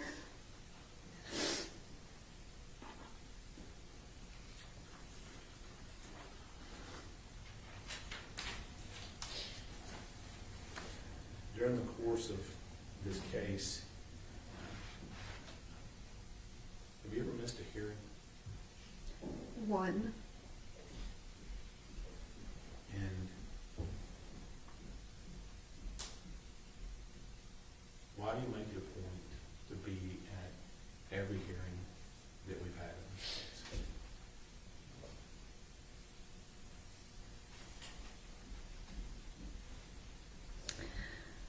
Because I had to cover up handprint bruises around my daughter's neck. And because she no longer has a voice. And I want people to know that she's not just some story. She's not just some number. She's not just some picture you see in a headline. She was loved. She is loved. and she is missed, and she was real, and she had a life, and she wanted to live. And no one can take that from her. Not a single person can take that from her. And I will be her face, and I will be her voice, and I will make sure that every person in this world knows that she was loved and that she wanted to live. And we want her in our lives.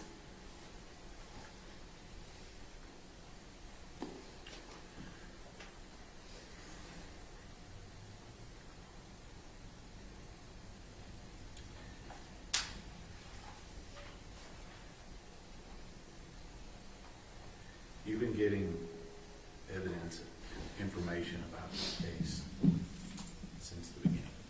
Yes. And you've been sitting here and you've heard most all the evidence in this case. Yes. But in the very beginning, what kinds of things were you being given? What kind of information were you being given in the beginning? I read Tanner Horner's arrest affidavit where he said he hit her with a truck and he panicked. So he attempted to break her neck and then it didn't work. So he strangled her.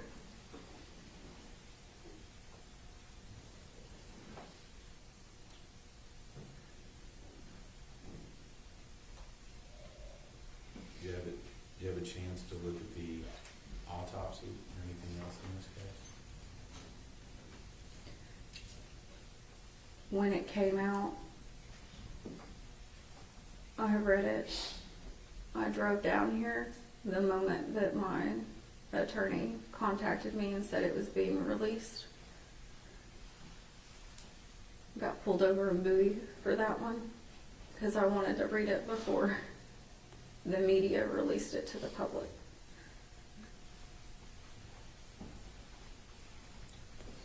Now, if I remember correctly, you've got a little bit of medical training and knowledge, don't you? Yes, sir. What stood out to you when you read that information?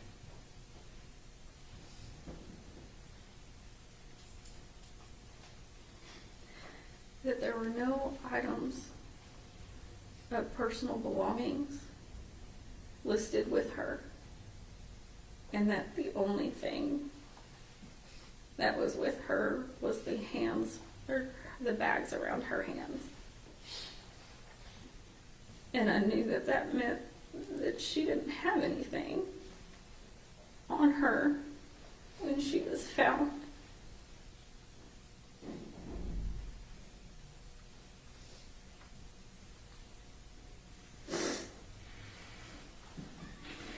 And how far along into this process was that? That was in the summer of 2023.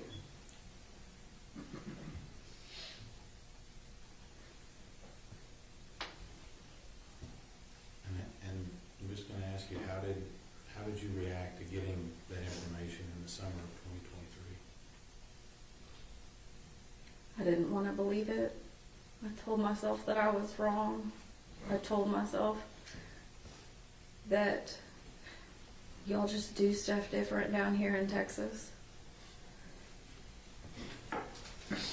And because I'd rather be wrong about that than be right.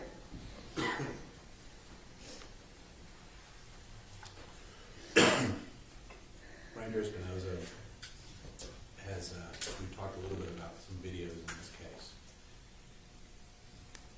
Excuse me. Did you have any chance to view or look at any portion of any videos in this case? I did.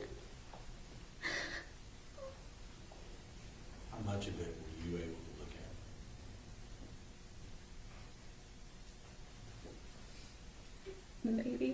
Maybe a minute, maybe two.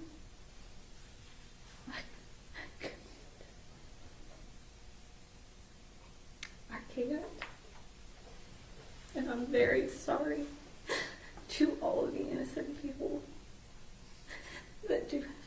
watch that. I'm so sorry.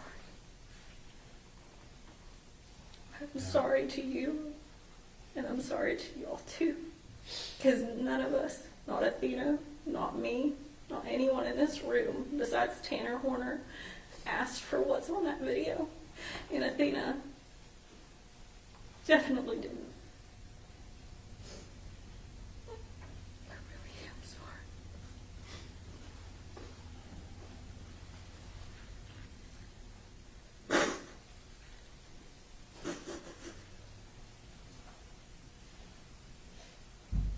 We've been here a little over a week and a half. We've been here, seeing some of the evidence in the case.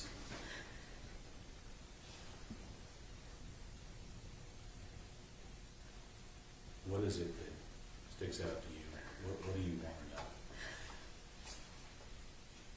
to know? I know it sounds stupid, and I know it sounds selfish. I know he will never tell the truth. But I want to know where my daughter's shirt is. I want to know everything. But he won't tell me that. And I highly doubt, that he cared enough to pay attention to when my daughter took her last breath. Because I brought her into this world, James. And I know when she took her first, I was there for that. I was there when she took her first steps and said her first word. But I wasn't there when she took her last. So I want to know where her shirt is. Because maybe he could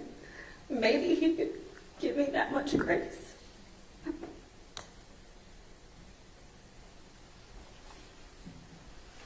a couple more questions for you, maybe.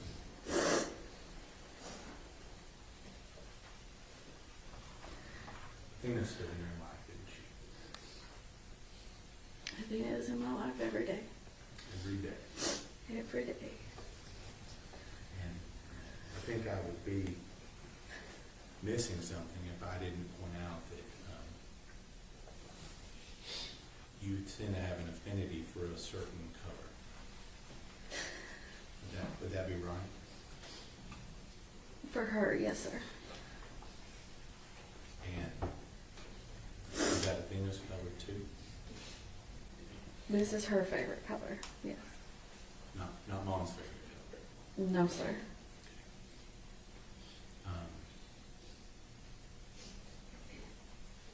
You keep her both?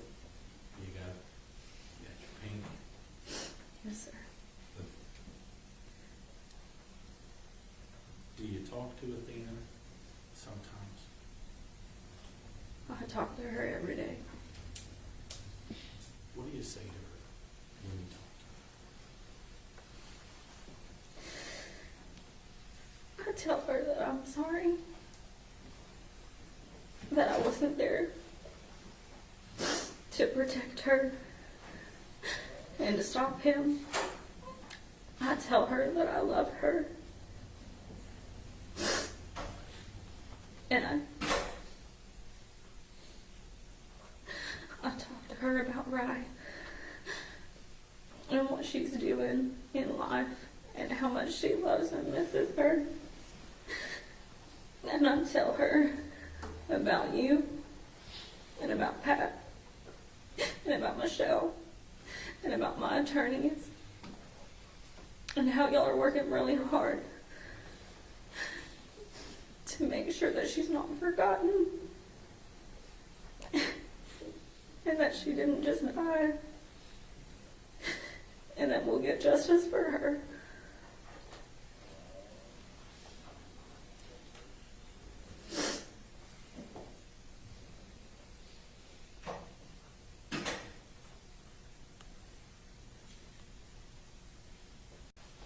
I hear people say that if they just had a few more minutes to talk to somebody that they no longer have. You heard that before? I've thought about it a lot. Let me ask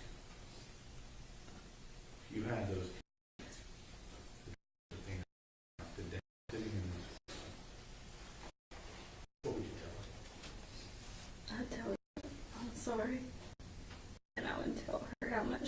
means to my dad and her sisters, and how much she is loved, and how much we want her.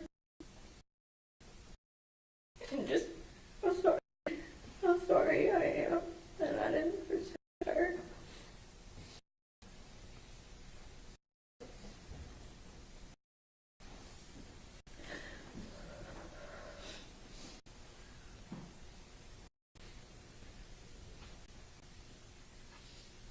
I know how hard it was being here. Thank you for being, the world to us.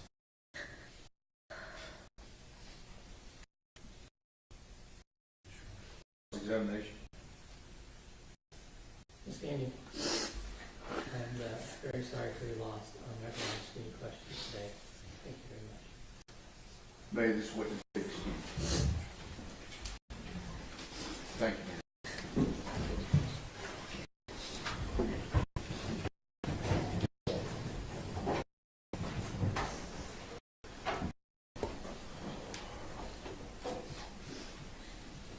Okay, we're done for the day. We'll start back up at 9 o'clock. Okay, see you tomorrow.